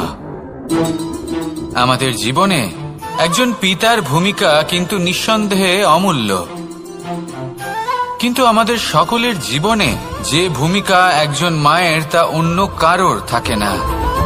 একজন মা একাই সন্তানকে বড় করতে পারেন, সংস্কারী করে তুলতে পারেন, তার জন্য পরিশ্রম করেন।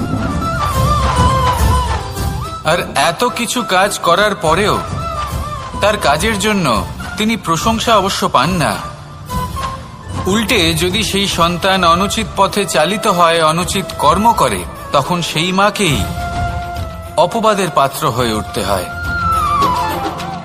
আমাদের জীবনে মায়ের যোগদান কতটা সেটা বুঝুন। আপনাকে বড় করে তোলার জন্য উনি কতটা পরিশ্রম করেছেন সেটা বুঝুন। আজ থেকে, এখন থেকে, এই মুহূর্ত থেকে মাকে সম্মান করতে শিখুন। যখন সময় পাবেন, যখন সুযোগ হবে, তখন তার প্রশংসা করুন, ওনারও ভালো লাগবে। আর মায়ের এই মমতার জন্য, তার এই ভূমিকার জন্য আসুন সবাই মিলে আমরা তাকে প্রণাম করি, আর সকলে মিলে ভালোবেসে বলি, রাধা রাধা।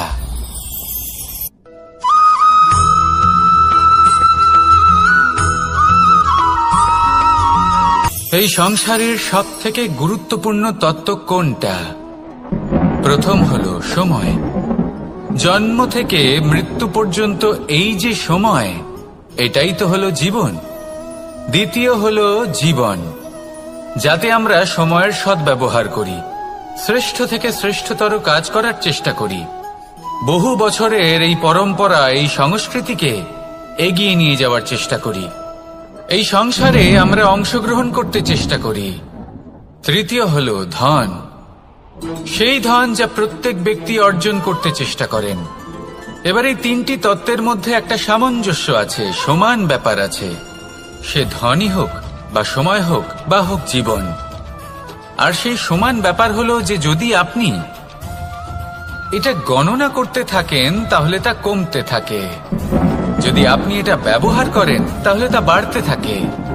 একে সংগঠিত করে রাখতে চেষ্টা করলে এ হাত থেকে ফসকে যায়, কিন্তু যদি আপনি একে সামলে রাখতে শিখে যান তাহলে এমন কাজ করবেন যাতে সংসারের সাথে সাথে পরবর্তী প্রজন্ম লাভবান হবে। যদি কিছু শিখতে চান তাহলে সামলাতে শিখুন, গণনা করা বা সংগঠিত করা নয়। আসুন আর আমার সাথে ভালোবেসে বলুন, রাধা রাধা।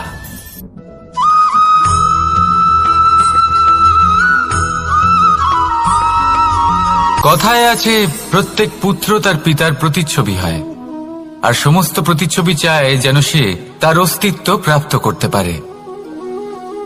পুত্র চায় সে যেন তার পিতার মতো হয়, বা কখনো কখনো তার থেকেও শ্রেষ্ঠ হয়। সেটা কোনো অনুচিত ব্যাপার নয়। অনুচিত তখন হয় যখন পুত্র নিজের পিতার মতো হবার স্বপ্ন পূরণ করতে গিয়ে বা তার থেকেও শ্রেষ্ঠ হওয়ার স্বপ্ন পূরণে অনুচিত পথের আশ্রয় নেয়। কারণ তারপরে সে তার পিতার গুণগুলি আত্মসাৎ করতে চায় না। সে শুধুই এটা চায় যে সংসারের চোখে যেন আমি শ্রেষ্ঠ প্রমাণিত হই। এটা অনুচিত। সংসারে এমন অনেক মানুষ আছেন যারা এই কারণে শ্রেষ্ঠ হবার চেষ্টা করেন যাতে তার পরিবারের তার পিতার সম্মান বৃদ্ধি পায়। এমনও মানুষ থাকেন, আর এটাই হলো পার্থক্য উদ্দেশ্যের। মনে রাখবেন, যদি আপনার উদ্দেশ্য শুভ হয় তাহলে পথও শুভ হবে, যদি আপনার উদ্দেশ্য অশুভ হয় তাহলে পথও অশুভ হবে। তাহলে নিজের পিতার মতো হবার চেষ্টা অবশ্যই করুন, তার থেকেও শ্রেষ্ঠ হওয়ার চেষ্টা অবশ্যই করুন, কিন্তু মনে রাখবেন আপনার সংকল্প আর আপনার উদ্দেশ্য এই দুই শুভ হওয়া উচিত। তাহলে আসুন আর আমার সাথে ভালোবেসে বলুন, রাধা রাধা।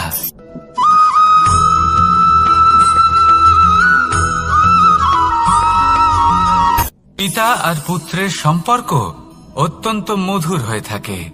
পিতা স্বপ্ন দেখেন, তাকে পূর্ণ করার সকল সম্ভাব্য চেষ্টা করেন, কিন্তু তাও অনেক সময় ওনার স্বপ্ন অপূর্ণ থেকে যায়। তখন পিতা ভাবেন যে স্বপ্ন উনি পূর্ণ করতে পারেননি ওনার সন্তান তা অবশ্যই পূরণ করবে। যে স্থানে উনি কখনো পৌঁছতে পারেননি সেই স্থানে ওনার পুত্র অবশ্যই পৌঁছবে। পিতা নিজের সন্তানের ভবিষ্যৎ নিয়ে সেই স্বপ্ন দেখেন, আর যখন সেই সন্তান সামনে এগোতে থাকে তখন তার দুঃখ হয় না, বরং গর্ব হয়। ওনার ভালো লাগে এটা দেখে যে ওনার সন্তান অনেক উন্নতি করছে। কিন্তু যখন সন্তান নিজের অভিভাবকের শক্তি দেখে, তার যশ দেখে হিংসা করতে থাকে, সমস্যা সেইখানেই শুরু হয়।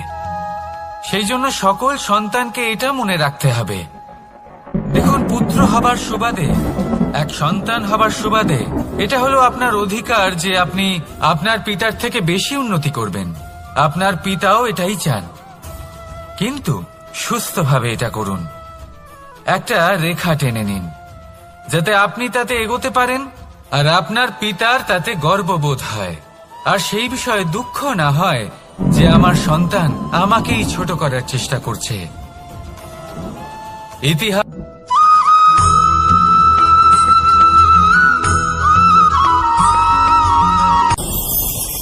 ভয়ের সাথে আমরা সবাই পরিচিত, কষ্টও আমরা সবাই পেয়েছি।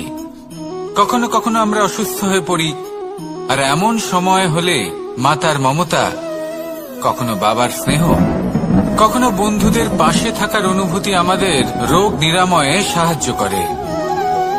কখনো যদি আমরা নিরাশ হয়ে পড়ি, তখন যদি আমাদের কোনো আপনজন আমাদের দুটো ভালো কথা বলে, তখন আমাদের মনোবল বেড়ে যায়। ঠিক তেমন সংসারের এই রঙ্গমঞ্চে যদি আপনি পীড়িত অনুভব করেন, কিছু শুভ কথা আলোচনা করুন, কিছু স্তুতি গান করুন, কিছু মুহূর্তের জন্য হলেও নিজের ইষ্টদেবের কথা স্মরণ করুন আর প্রার্থনা করুন। সাহস বাড়বে, শক্তিও বৃদ্ধি পাবে এবং সামনে এগিয়ে চলার পথও দেখতে পাবেন। তখন এই মন প্রসন্ন হয়ে বলবে, রাধা রাধা।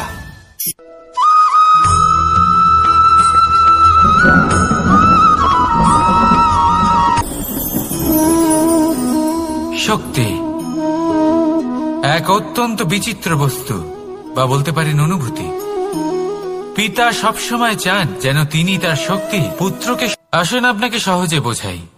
যদি আপনি সুপাত্র হন আর আপনাকে শক্তি দেওয়া হয়, তাহলে আপনি সেই শক্তির গুরুত্ব বুঝবেন, কোথায় সেই শক্তি প্রয়োগ করা উচিত সেটা বুঝবেন। আর এটা যেহেতু অর্জন করা শক্তি হবে, সেই শক্তির অপব্যবহার হবে না। কিন্তু যদি এই আপনি কুপাত্র হন আর যদি আপনাকে এই শক্তি দেওয়া হয়, তাহলে কি হবে? দেখতে গেলে এই শক্তি আপনি দান হিসেবে পেয়েছেন, তাই না আপনি এই শক্তির গুরুত্ব বুঝবেন আর না এর প্রয়োগ আপনি জানবেন। তার অপব্যবহার হওয়া সুনিশ্চিত। তাই যদি আপনি কোনো শক্তি অর্জন করতে চান, তাহলে আগে তার যোগ্য হয়ে উঠুন। পুত্র নয়, পাত্র হয়ে উঠুন। আর আমার সাথে ভালোবেসে বলুন, রাধা রাধা।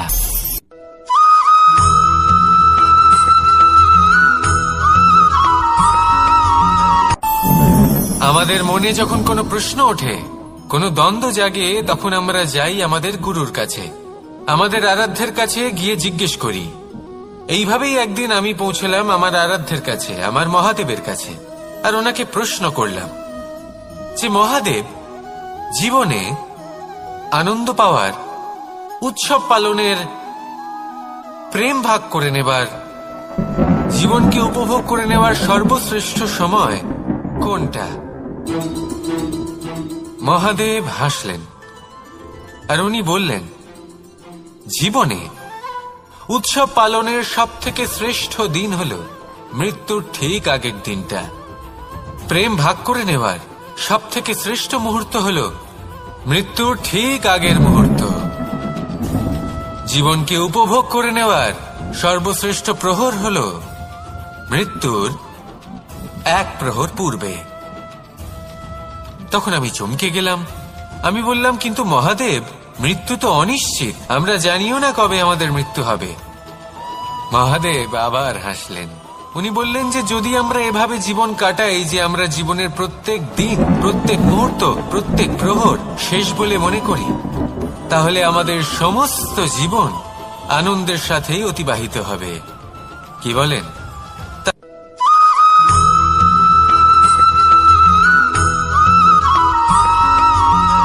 এই সংসারের সব থেকে গুরুত্বপূর্ণ তত্ত্ব কোনটা? প্রথম হলো সময়। জন্ম থেকে মৃত্যু পর্যন্ত এই যে সময়, এটাই তো হলো জীবন।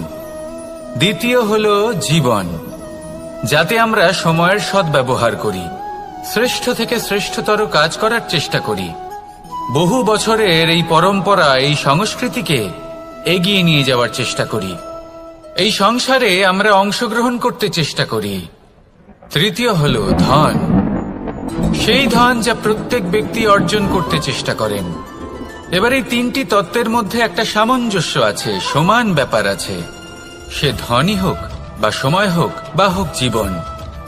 আর সেই সমান ব্যাপার হলো যে যদি আপনি এটা গণনা করতে থাকেন, তাহলে তা কমতে থাকে। যদি আপনি এটা ব্যবহার করেন, তাহলে তা বাড়তে থাকে। একে সংগঠিত করে রাখতে চেষ্টা করলে এ হাত থেকে ফসকে যায়। কিন্তু যদি আপনি একে সামলে রাখতে শিখে যান, তাহলে এমন কাজ করবেন যাতে সংসারের সাথে সাথে পরবর্তী প্রজন্ম লাভবান হবে। যদি কিছু শিখতে চান, তাহলে সামলাতে শিখুন, গণনা করা বা সংগঠিত করা নয়। আসুন আর আমার সাথে ভালোবেসে বলুন, রাধা রাধা।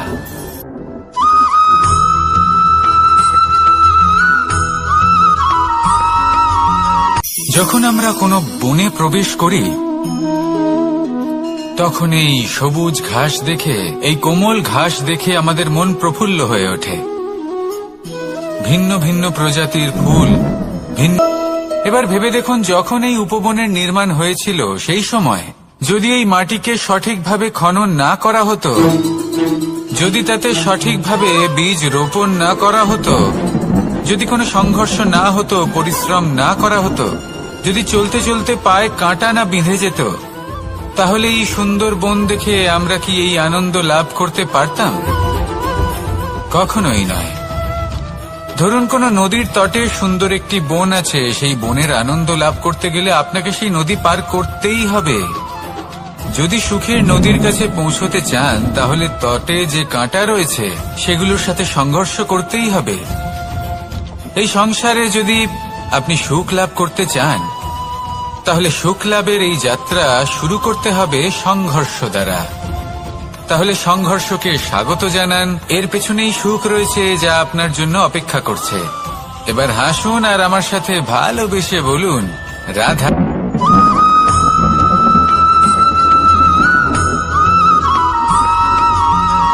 পুরুষার্থ।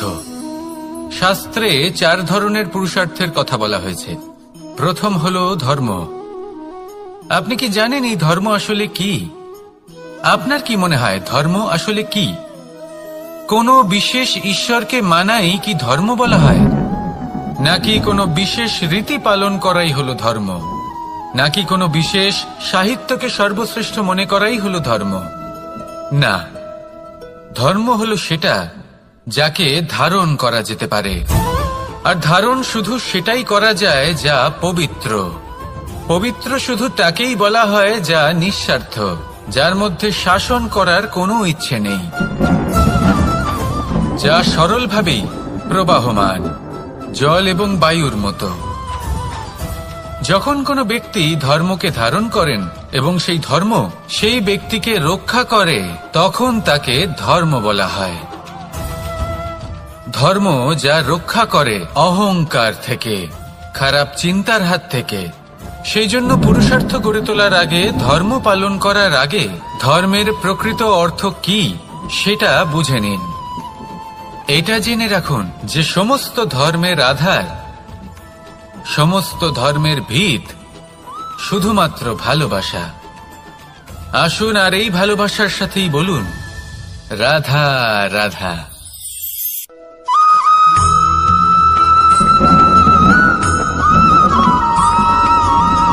মানুষের মানসিকতা এমন হয় যে সে যতটা করে আশা করে যে তার থেকে অনেক বেশি তার বদলে সে পাবে। দেখুন, সবকিছুই আপনার ভাবনা চিন্তার উপর নির্ভর করছে। আপনি যদি ফলের বিষয়ে ভেবে কর্ম করতে থাকেন তাহলে সেটা অনুচিত। জীবনের আসল আনন্দ হলো নিজের কর্ম করতে থাকা, ফলের চিন্তা করা উচিত নয়। যদি আপনি এরকম ভাবেন যে আমি এতটা করছি, আমার এতটা পাওয়া উচিত, সেই ভাবনা অনুচিত। যদি আপনি সেবার মানসিকতা নিয়ে কর্ম করতে থাকেন, কর্মচক্রে প্রবাহিত হন, যদি আপনি এমন ভাবনা রাখেন যে আমি এতটা পাচ্ছি তাই এর থেকে অনেক বেশি আমি কর্ম করব, তাহলে নিশ্চিতরূপে আপনি যতটা করছেন তার থেকে অনেক বেশি আপনি পাবেন। আপনার আশার থেকে অনেক বেশি আপনি পাবেন। শুধু জীবনে অনেক বেশি কাজ করতে থাকুন, ফলের চিন্তা করবেন না। আর মনে রাখবেন, এই ভাবনাই সব থেকে বড় বীজ। কর্মের উপর বিশ্বাস রাখুন। জীবনে যা যা আপনি চান সবই সুখময় হবে। আসুন আর আমার সাথে ভালোবেসে বলুন, রাধা রাধা।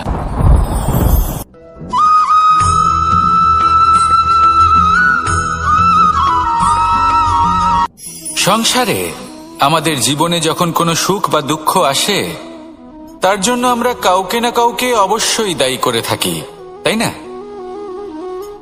এই ব্যক্তি আমাদের সাথে এরকম কাজ করেছেন তাই আমার সাথে এমন হলো। ওই ব্যক্তি যদি এমনটা না করতেন তাহলে আজ আমি ওই স্থানে পৌঁছতে পারতাম। সবই আপনার দৃষ্টিভঙ্গির উপর নির্ভরশীল। আর যদি আপনার দৃষ্টিভঙ্গি এমন হয় তাহলে তা অনুচিত। সত্যি কথা বলতে এই সংসারে ভিন্ন ভিন্ন ধরনের মানুষ আছে। এটা আপনার উপর নির্ভর করছে কিভাবে তাদের স্বাগত জানাবেন। একবার ভাবুন, আমি আমার দুটো হাত সামনে নিয়ে এলাম, দুটো মুঠো খুলে দিলাম। দুই প্রকারের মানুষ আসবেন, কিছু না কিছু দিয়ে যাবেন। এই মুঠো যদি আমি বন্ধ করে দিই তাহলে না কেউ আমাকে কিছু দিতে পারবে, না আমার কিছু যাবে আসবে। নিশ্চয়ই বুঝতে পারছেন এই দুই ধরনের ব্যক্তি কারা এবং তারা কি দিয়ে যান। আমি যদি নিজের মুঠো খুলে দিই তাহলে কিছু ভালো মানুষ আসবেন, আমাকে আনন্দ, সন্তুষ্টি, জ্ঞান প্রদান করে যাবেন, ভালো অভিজ্ঞতা দিয়ে যাবেন। কোনো খারাপ ব্যক্তি যদি আসেন তাহলে তিনিও খারাপ অভিজ্ঞতা দেবেন, যার থেকে আমি শিক্ষা লাভ করব। এই সব কিছু আমি লাভ করতে পারি। মুঠো যদি বন্ধ করে রাখি তাহলে আমি কিছুই পাবো না। দেখুন, এই সংসারে প্রত্যেকের জীবনে এইরকম। প্রত্যেকের জীবনে সবকিছুই আছে, ভালো খারাপ দুই মানুষই আছে, ভালো অভিজ্ঞতা আছে, খারাপ অভিজ্ঞতা আছে। নির্ভর করছে আপনার উপর যে আপনি কি করবেন, এনাদের স্বাগত কিভাবে জানাবেন, কার থেকে কি বুঝবেন, কি শিখতে পারবেন, আর কোন দৃষ্টিভঙ্গি নিয়ে অগ্রসর হবেন। এটাই নির্ধারণ করবে যে আপনার জীবন কেমন হবে। আসুন আমার সাথে ভালোবেসে বলুন, রাধা রাধা।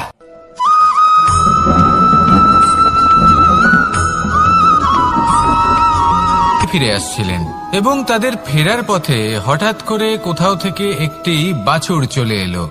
এই দুই বোন ভয়ভীত হয়ে গেলেন আর তাদের হাত থেকে সেই আটা পড়ে গেল, মাটিতে মিশে গেল। এবার এই পুরো ঘটনাক্রমে যদি কারোর বিন্দুমাত্র লাভ হয়ে থাকে, বিন্দুমাত্র আনন্দ পেয়ে থাকে, তাহলে সে কে? সেই ছোট বোন, যিনি মাঝে মাঝেই গমের দানা তুলছিলেন এবং খাচ্ছিলেন। কিছুটা হলেও উনি আনন্দ লাভ করেছিলেন। এবার এরকমই হলো আমাদের জীবনে ভক্তি এবং ভালোবাসা সংক্রান্ত বিষয়। মানুষ নিজের জীবনের দৈনিক কাজে এতটাই ব্যস্ত হয়ে পড়েন, প্রত্যেকদিন শুধু কাজ কাজ কাজ কাজ করতে থাকেন, আর তাতে ভক্তি এবং ভালোবাসার জন্য সময় বার করতেই পারেন না। দেখুন, জীবনে ভক্তি আর প্রেমের এই যে ছোট ছোট মুহূর্ত আছে, এগুলো যদি আপনি যাপন করতে পারেন তাহলে তাতেই আপনি তৃপ্তি লাভ করবেন। বাকি সবই আপনার ব্যর্থ বলেই মনে হবে। জীবনে যখনই আপনি কোনো কাজ করবেন, ঈশ্বরের প্রতি সমর্পিত হয়ে সেই কাজ করুন। আর যখনই সময় পাবেন, তাহলে সেই সময় নিজের আপনজনদের দিন, যাদের আপনি ভালোবাসেন, তাদের প্রতি যত্নবান হন, তাদের শুভাকাঙ্ক্ষী হন। এই প্রেম আর ভক্তির ছোট ছোট মুহূর্তগুলো আপনার জীবনকে চরিতার্থ করে তুলবে। আসুন আমার সাথে ভালোবেসে বলুন, রাধা রাধা।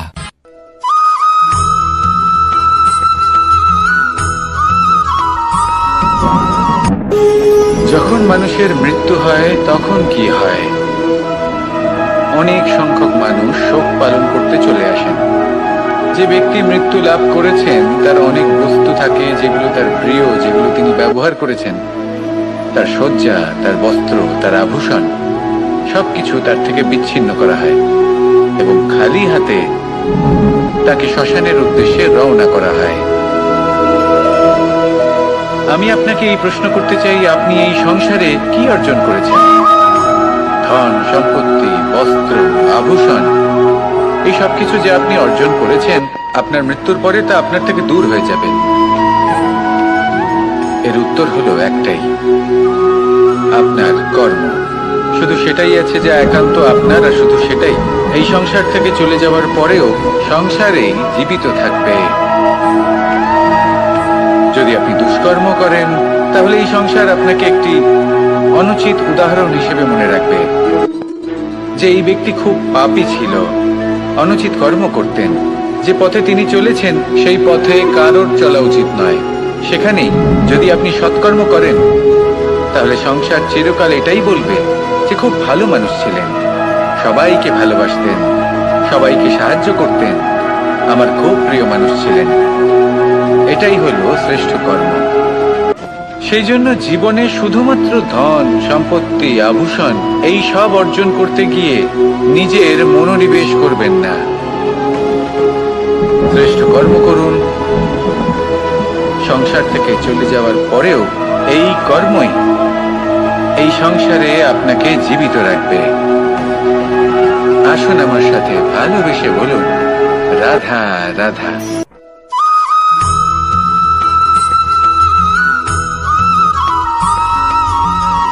পুরুষার্থ।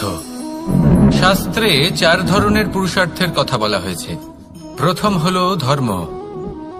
আপনি কি জানেন এই ধর্ম আসলে কি? আপনার কি মনে হয় ধর্ম আসলে কি? কোনো বিশেষ ঈশ্বরকে মানাই কি ধর্ম বলা হয়? নাকি কোনো বিশেষ রীতি পালন করাই হলো ধর্ম? নাকি কোনো বিশেষ সাহিত্যকে সর্বশ্রেষ্ঠ মনে করাই হলো ধর্ম? না, ধর্ম হলো সেটা যাকে ধারণ করা যেতে পারে। আর ধারণ শুধু সেটাই করা যায় যা পবিত্র। পবিত্র শুধু তাকেই বলা হয় যা নিঃস্বার্থ, যার মধ্যে শাসন করার কোনো ইচ্ছে নেই, যা সরলভাবেই প্রবাহমান, জল এবং বায়ুর মতো। যখন কোনো ব্যক্তি ধর্মকে ধারণ করেন এবং সেই ধর্ম সেই ব্যক্তিকে রক্ষা করে, তখন তাকে ধর্ম বলা হয়। ধর্ম যা রক্ষা করে অহংকার থেকে, খারাপ চিন্তার হাত থেকে। সেই জন্য পুরুষার্থ গড়ে তোলার আগে, ধর্ম পালন করার আগে ধর্মের প্রকৃত অর্থ কি সেটা বুঝে নিন। এটা জেনে রাখুন যে সমস্ত ধর্মের আধার, সমস্ত ধর্মের ভিত শুধুমাত্র ভালোবাসা। আসুন আর এই ভালোবাসার সাথেই বলুন রাধা রাধা।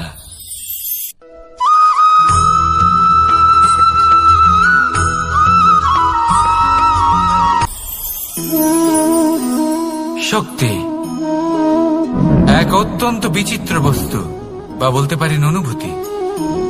পিতা সবসময় চান যেন তিনি তার শক্তি পুত্রকে। আসুন আপনাকে সহজে বোঝাই। যদি আপনি সুপাত্র হন আর আপনাকে শক্তি দেওয়া হয়, তাহলে আপনি সেই শক্তির গুরুত্ব বুঝবেন, কোথায় সেই শক্তি প্রয়োগ করা উচিত সেটা বুঝবেন। আর এটা যেহেতু অর্জন করা শক্তি হবে, সেই শক্তির অপব্যবহার হবে না। কিন্তু যদি এই আপনি কুপাত্র হন আর যদি আপনাকে এই শক্তি দেওয়া হয়, তাহলে কি হবে? দেখতে গেলে এই শক্তি আপনি দান হিসেবে পেয়েছেন, তাই না আপনি এই শক্তির গুরুত্ব বুঝবেন আর না এর প্রয়োগ আপনি জানবেন। তার অপব্যবহার হওয়া সুনিশ্চিত। তাই যদি আপনি কোনো শক্তি অর্জন করতে চান, তাহলে আগে তার যোগ্য হয়ে উঠুন। পুত্র নয়, পাত্র হয়ে উঠুন।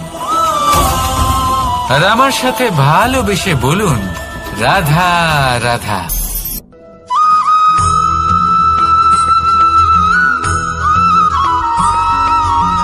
কথায় আছে যে এমন কোনো অক্ষর নেই যার দ্বারা কোনো মন্ত্র হয় না।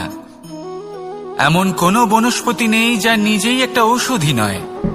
পৃথিবীর এমন কোনো ব্যক্তি নেই যার মধ্যে কোনো যোগ্যতা থাকে না। শুধু প্রয়োজন হলো যে ব্যক্তিকে আমরা খুঁজে চলেছি তাকে সঠিকভাবে চিনে নেওয়া। যদি তার যোগ্যতা, তার বিশেষত্ব আমরা বুঝতেই না পারি, তাহলে আর লাভ কি রইল? এই সংসারে এমন অনেক ব্যক্তি রয়েছেন যারা ছোট ছোট অসফলতার কারণে আপনাকে এটা বলে দেবে যে আপনি কোনো কাজের নন, আপনি হলেন মূর্খ, আপনি কিছুই করতে পারবেন না। এইসব কথায় কখনোই বিশ্বাস করবেন না, কারণ আপনি এবং প্রত্যেকটি জীব এই পরমাত্মা এবং এই প্রকৃতির সৃষ্টি, যা অত্যন্ত বিশেষ।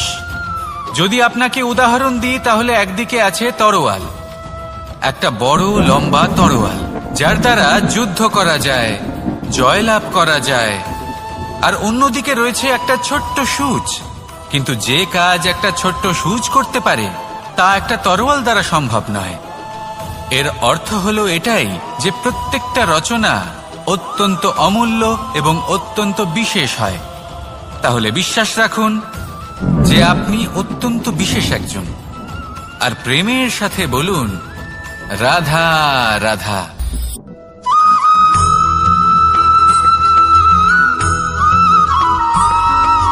মানুষের একটি সমস্যা আছে যে মানুষ সাফল্যকে মাপতে থাকেন, লক্ষ্যপ্রাপ্তিকে মাপতে থাকেন এবং তার তুলনা করতে থাকেন যে ও এত কিছু পেল আর আমি পেলাম না, ওর কাছে এত কিছু আছে কিন্তু আমার কাছে নেই। এই তুলনা করার জন্য ওনারা দুঃখী হয়ে পড়েন, নিরাশ হয়ে পড়েন। তাই আমি একটা প্রশ্ন করছি যে এটা কি উচিত? এই সংসারে আপনি কি নিয়ে তুলনা করবেন, যেখানে সূর্যদেব চন্দ্রমা দুজনেই আছেন, দুজনেই হলেন বিশেষ, দুজনেই নিজ নিজ সময়ে উদিত হন। এদের মধ্যে একজন না থাকলে তাহলে আমাদের জীবন কঠিন হয়ে পড়বে। ঠিক সেইভাবেই আপনি যদি একটা বড় রেখা অঙ্কন করেন, তাহলে অন্য রেখাটি ছোট হয়ে পড়ে না, সে তেমনই থাকে যেমনটা সে ছিল। আপনার অস্তিত্ব কখনো ছোট বা বড় হতে পারে না। শুধু তুলনা করার জন্য আপনার এটা মনে হতে পারে। যদি আপনি যুদ্ধ করতে চান, আপনার তলোয়ারের প্রয়োজন পড়বে। যদি বস্ত্র তৈরি করতে চান, এত বড় তলোয়ার দিয়ে কিছুই হবে না, তখন প্রয়োজন পড়বে একটা ছোট্ট সূচের। তাই তুলনা করবেন না, না নিজেকে ছোট মনে করবেন, না অন্য কাউকে। সবার সাথে সহযোগিতা করুন, আর যদি তুলনা করতেই হয় নিজের সাথে করুন। যে কাল আমি কেমন ব্যক্তি ছিলাম, আজ কি তার থেকে শ্রেষ্ঠ হয়ে উঠতে পেরেছি? ভেবে দেখুন ভবিষ্যতে গিয়ে আপনি কতটা শ্রেষ্ঠ ব্যক্তি হতে পারেন। আসুন আমার সাথে ভালোবেসে বলুন, রাধা রাধা।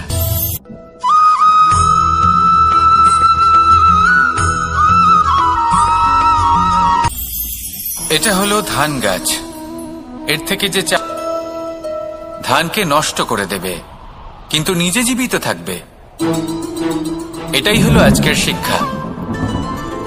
এই সংসারে যদি আপনি নীতির পথে চলতে চান, উচিত কর্ম করতে চান, সংসারকে সেবা করতে চান, তাহলে জংলি ঘাসের মতো ব্যক্তিদের থেকে সবসময় দূরে থাকতে হবে।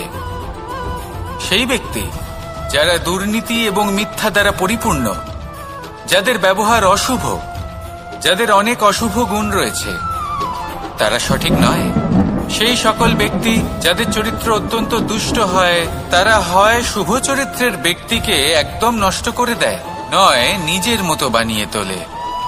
তাই যদি আপনি নীতির পথে চলতে চান, এই সংসারের জন্য শুভ কর্ম করতে চান, তাহলে সেই সঙ্গ লাভ করুন যে সঙ্গ জ্ঞানে পরিপূর্ণ, যাদের মধ্যে অনেক গুণ আছে, যাদের থেকে প্রতিদিন কিছু শিখতে পারবেন। এমন ব্যক্তির সাথে জীবন অতিবাহিত করুন, দুরাচারীদের থেকে দূরে থাকুন। তবেই এই মন প্রসন্ন হয়ে বলবে, রাধা রাধা।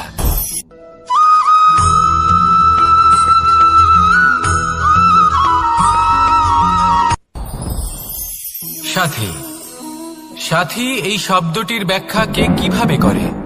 মিত্র, সখা, বন্ধু।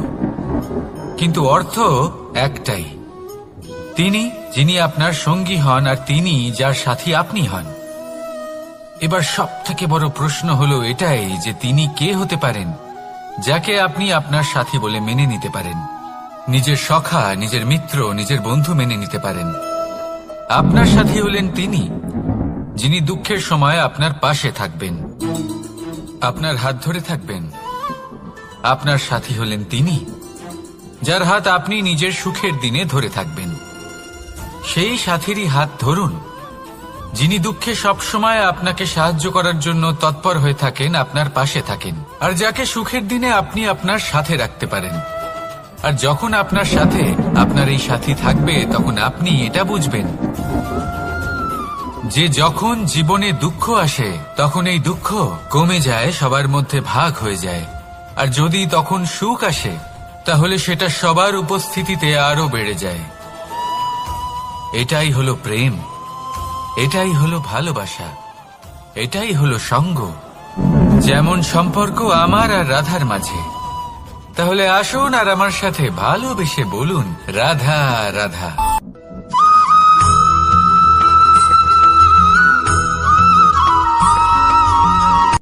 কথায় আছে, অন্ধকারে প্রদীপ প্রজ্বলিত করলে চতুর্দিক আলোকিত হয়। কিন্তু যদি এই প্রদীপ আমি সূর্যের আলোর সম্মুখে সকালবেলায় প্রজ্বলিত করে রেখে, এবার এই চিন্তা ভাবনা প্রত্যেক দিন করতে হবে আর একটা অমূল্য শিক্ষা পেতে হবে। মনে করুন যে আপনি মহাপুরুষের সামনে বসে আছেন, কোনো মহাজ্ঞানীর সামনে। তাহলে সেই ব্যক্তির সামনে নিজের জ্ঞানের প্রদীপ প্রজ্বলিত করবেন না, নীরব থাকুন আর সেই ব্যক্তির সূর্যের প্রকাশের মতো জ্ঞান প্রাপ্ত করুন।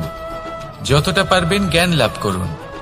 যদি এমন কোনো সময়, এমন কোনো স্থানে আপনি আছেন যেখানে চতুর্দিক অন্ধকার, কারোর কাছেই জ্ঞান নেই, সেখানে নিজের জ্ঞানের প্রদীপ প্রজ্বলিত করুন। এমন করলে দুদিক থেকেই আপনার লাভ হবে। আপনার জ্ঞান প্রাপ্তিও হবে আর জ্ঞানের সঠিক প্রয়োগও করতে পারবেন। আর এই মন প্রসন্ন হয়ে বলবে, রাধা রাধা।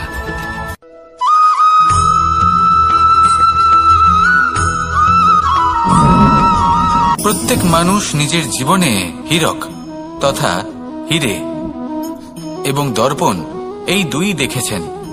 এই দুই হলো সাদা এবং এরা দুজনেই আলোর প্রতিফলন ঘটায় এবং এরা দুজনেই উজ্জ্বল হয়ে ওঠে।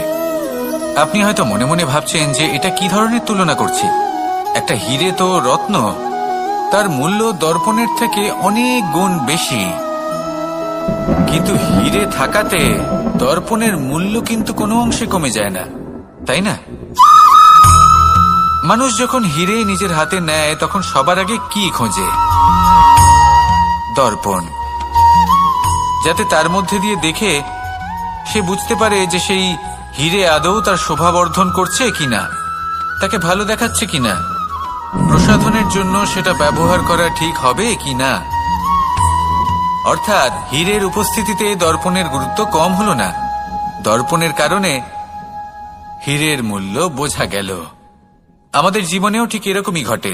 আপনারা যদি সংসারে নিজের আশেপাশে দেখেন, এমন অনেক মানুষ দেখতে পাবেন যারা নিজেদের ক্ষেত্রে মহান স্থানে পৌঁছেছেন, নিপুণ এবং শ্রেষ্ঠ হয়েছেন, আর তাদের মধ্যে আপনার নিজের মনে হয় যেন আপনি হলেন দর্পণ। নিজেকে ছোট মনে করবেন না। আপনার মূল্য কম হচ্ছে না, আপনার নিজস্ব মূল্য আছে। আর যদি আপনার অস্তিত্ব না থাকে তাহলে ওনাদের অস্তিত্বের মূল্য সংসার বুঝতেই পারবে না। জীবনে সবসময় চেষ্টা করবেন যাতে আপনি আরো বেশি শ্রেষ্ঠ হয়ে উঠতে পারেন। আপনি নিজে যে স্থানে আছেন সেটাকে ছোট মনে করবেন না, তারও নিজস্ব একটা মূল্য আছে। যদি আপনি হিরে হয়ে থাকেন তাহলে অহংকার করবেন না, যদি আপনি দর্পণ হয়ে থাকেন তাহলে নিজেকে ছোট মনে করবেন না। আসুন আর আমার সাথে ভালোবেসে বলুন, রাধা রাধা।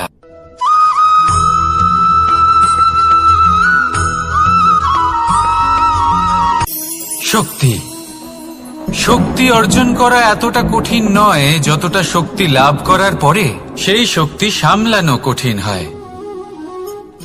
কারণ যেই মানুষ শক্তি লাভ করে তার মনে গর্ববোধ জন্মায়, জন্মায় অহংকার, জন্মায় জেদ। তাই শক্তি প্রাপ্ত করার সাথে বিনম্র থাকাও অত্যন্ত আবশ্যক। আর এটা আমাদের শেখা উচিত বৃক্ষের থেকে। বৃক্ষ যা আমাদের ফল দেয়, বৃক্ষ যা যত ফল দেয় ততটাই ঝুঁকে যায়। আমরা পাথর মারি ওই বৃক্ষের থেকে ফল প্রাপ্ত করার জন্য। সেই পাথরের মার সহ্য করেও বৃক্ষ আমাদের ফল দেয়। কোনো গর্ববোধ নেই, কোনো অহংকার বোধ নেই, আর সেই জন্য এই বৃক্ষের পুজো করা হয়। এটাই হলো মাহাত্ম্য শক্তির সাথে বিনম্রতার। যদি এই শক্তি সৃজন করে থাকে, সাহায্য করে থাকে, সম্বল হয়ে থাকে, তবেই সেই শক্তি উপযুক্ত। আর নয়তো সেই শক্তি একদিন আপনাকে আসক্ত অবশ্যই করবে। তাহলে শক্তি অবশ্যই অর্জন করুন, কিন্তু তার সাথে সেই শক্তি সামলানোর মতো বিবেকও আপনাকে অবশ্যই জাগ্রত করতে হবে। তাহলে আসুন আমার সাথে ভালোবেসে বলুন, রাধা রাধা।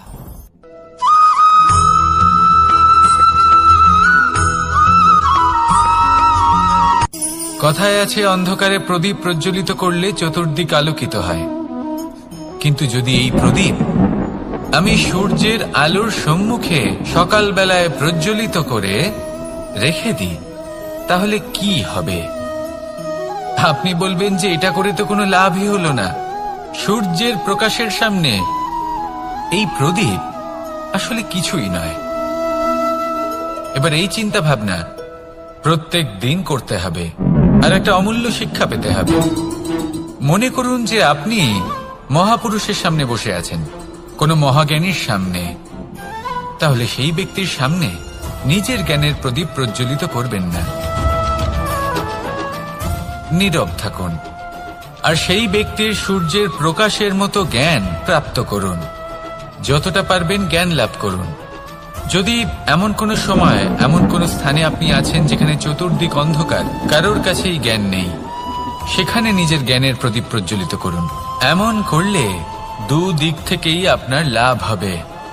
আপনার জ্ঞান প্রাপ্তিও হবে, আর জ্ঞানের সঠিক প্রয়োগও করতে পারবেন। আর এই মন প্রসন্ন হয়ে বলবে, রাধা রাধা।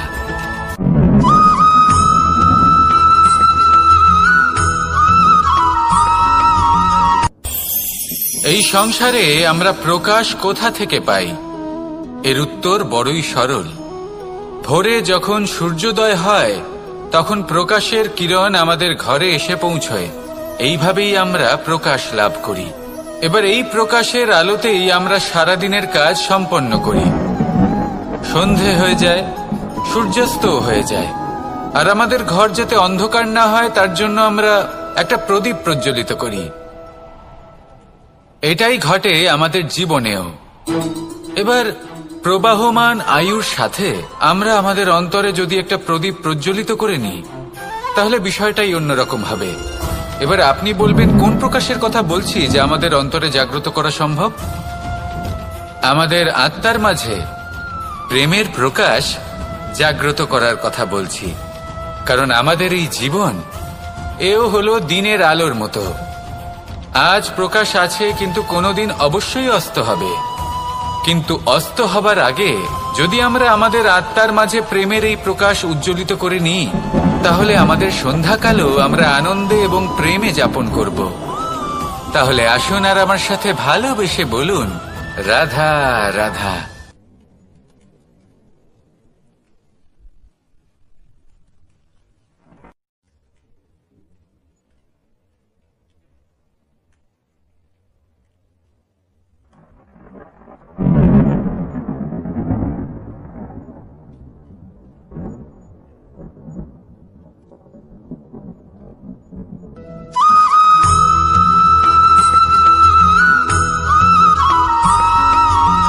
কথায় আছে যে এমন কোনো অক্ষর নেই যার দ্বারা কোনো মন্ত্র হয় না। এমন কোনো বনস্পতি নেই যা নিজেই একটা ঔষধি নয়। পৃথিবীর এমন কোনো ব্যক্তি নেই যার মধ্যে কোনো যোগ্যতা থাকে না। শুধু প্রয়োজন হলো যে ব্যক্তিকে আমরা খুঁজে চলেছি তাকে সঠিকভাবে চিনে নেওয়া। যদি তার যোগ্যতা, তার বিশেষত্ব আমরা বুঝতেই না পারি, তাহলে আর লাভ কি রইল? এই সংসারে এমন অনেক ব্যক্তি রয়েছেন যারা ছোট ছোট অসফলতার কারণে আপনাকে এটা বলে দেবে যে আপনি কোনো কাজের নন, আপনি হলেন মূর্খ, আপনি কিছুই করতে পারবেন না। এইসব কথায় কখনোই বিশ্বাস করবেন না, কারণ আপনি এবং প্রত্যেকটি জীব এই পরমাত্মা এবং এই প্রকৃতির সৃষ্টি, যা অত্যন্ত বিশেষ। যদি আপনাকে উদাহরণ দিই, তাহলে একদিকে আছে তরোয়াল, একটা বড় লম্বা তরোয়াল, যার দ্বারা যুদ্ধ করা যায়, জয়লাভ করা যায়। আর অন্যদিকে রয়েছে একটা ছোট্ট সূচ, কিন্তু যে কাজ একটা ছোট্ট সূচ করতে পারে তা একটা তরোয়াল দ্বারা সম্ভব নয়। এর অর্থ হলো এটাই যে প্রত্যেকটা রচনা অত্যন্ত অমূল্য এবং অত্যন্ত বিশেষ হয়। তাহলে বিশ্বাস রাখুন যে আপনি অত্যন্ত বিশেষ একজন, আর প্রেমের সাথে বলুন, রাধা রাধা।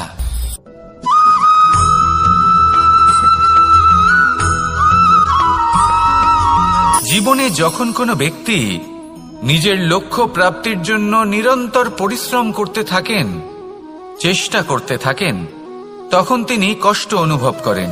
কখনো শারীরিক কষ্ট, কখনো মানসিক কষ্ট। এবার উনি এটা ভাবতে থাকেন যে আমি কি উচিত করছি নাকি অনুচিত করছি। কারণ অন্যদিকে এমন একজন ব্যক্তিও আছেন যিনি একদমই পরিশ্রম, চেষ্টা করছেন না। তিনি মদিরা পান করেন, বিলাসিতায় জীবন কাটান, অলস প্রকৃতির হয়ে ওঠেন, নিদ্রাতে বিলীন হয়ে থাকেন আর ভাবেন যে তিনি সুখ লাভ করছেন। কিন্তু এরকম কেন হয়? কারণ যখন আমরা সৎ পথে থাকি, উচিত পথে চলি, লক্ষ্য প্রাপ্ত করার জন্য চেষ্টা করতে থাকি, তখন আমাদের ভেতরে থাকা নেতিবাচক শক্তি এবং পাপ এই দেহকে ত্যাগ করে দেয়। আর এই অনুভূতিটাই আমাদের দুঃখের অনুভূতি দেয়, কষ্ট দেয়। এবার সেখানে যদি আমরা কুপথে চলি, অনুচিত পথে চলতে থাকি, তাহলে আমাদের ভেতরে থাকা পুণ্য এবং ধনাত্মক শক্তি আমাদের দেহ ত্যাগ করে দেয়। আর এই অনুভূতির কারণেই আমরা সুখ অনুভব করি। কিন্তু কখনো ভাববেন যে এই সুখ বেশি সময় পর্যন্ত থাকে না। সেই জন্য সবসময় মনে রাখবেন, যদি আপনি জানেন যে এটাই আপনার লক্ষ্য, এটাই উচিত পথ, শুভ পথ, তাতে নিরন্তরভাবে এগিয়ে যেতে চেষ্টা করতে থাকুন। এই কষ্ট আপনাকে সুখের পরাকাষ্ঠায় কখন পৌঁছে দেবে তা আপনি জানতেই পারবেন না। আসুন আমার সাথে ভালোবেসে বলুন, রাধা রাধা।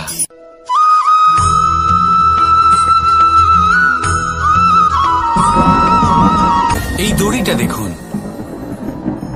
ছোট ছোট রেশম দ্বারা তৈরি, এটা সরু সুতো দ্বারা তৈরি হয়েছে এটা, আর এ অত্যন্ত কোমলও বটে। আর আপনি চাইলে এটা সোজাও করে দিতে পারেন, আর চাইলে এটা বেঁকিয়েও দিতে পারেন, আর যদি চান তাহলে এটা গোল গোল করে বেঁধে কোথাও রেখেও দিতে পারেন। এবার এই কোমল দড়ি যদি কোনো নিষ্ঠুর কঠিন পাথরে বারংবার জড়িয়ে দেওয়া হয়, তাহলেও তাকেও কাটতে পারে, নিজের ছাপ ছেড়ে যেতে পারে, সেটার আকারও বদলে ফেলতে পারে। এবার এর কারণ কি? এর কারণ হলো অভ্যাস আর নিরন্তর প্রচেষ্টা। যদি আপনিও চেষ্টা করেন আর নিরন্তর কর্ম করে যান, তাহলে আপনার প্রারব্ধ পাথরের মতো কঠিনই হোক না কেন, তাতে ভাঙন ধরিয়েও আপনি নিজের লক্ষ্যে অবশ্যই পৌঁছতে পারবেন। একটা গুরুত্বপূর্ণ কথা মনে রাখবেন, সুকর্মের অভ্যাস আর নিরন্তর প্রয়াস, এই হলো সাফল্যের মন্ত্র। তাহলে জীবনে এই মন্ত্র আনুন আর আমার সাথে ভালোবেসে বলুন, রাধা রাধা।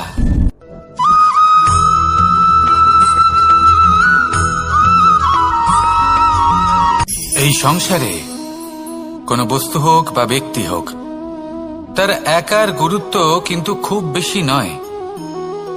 একটা উদাহরণ হিসেবে বৃষ্টির ফোঁটাকে ভেবে দেখুন। যদি একটি বৃষ্টির ফোঁটা হয় তাহলে তার খুব বেশি গুরুত্ব থাকে না, কিন্তু যখন সহস্র বৃষ্টির ফোঁটা মেঘের মধ্যে দিয়ে ঝরে পড়ে, তখন সেটা বর্ষার রূপ ধারণ করে। সেই বর্ষা যা এই প্রকৃতিকে শান্ত করে।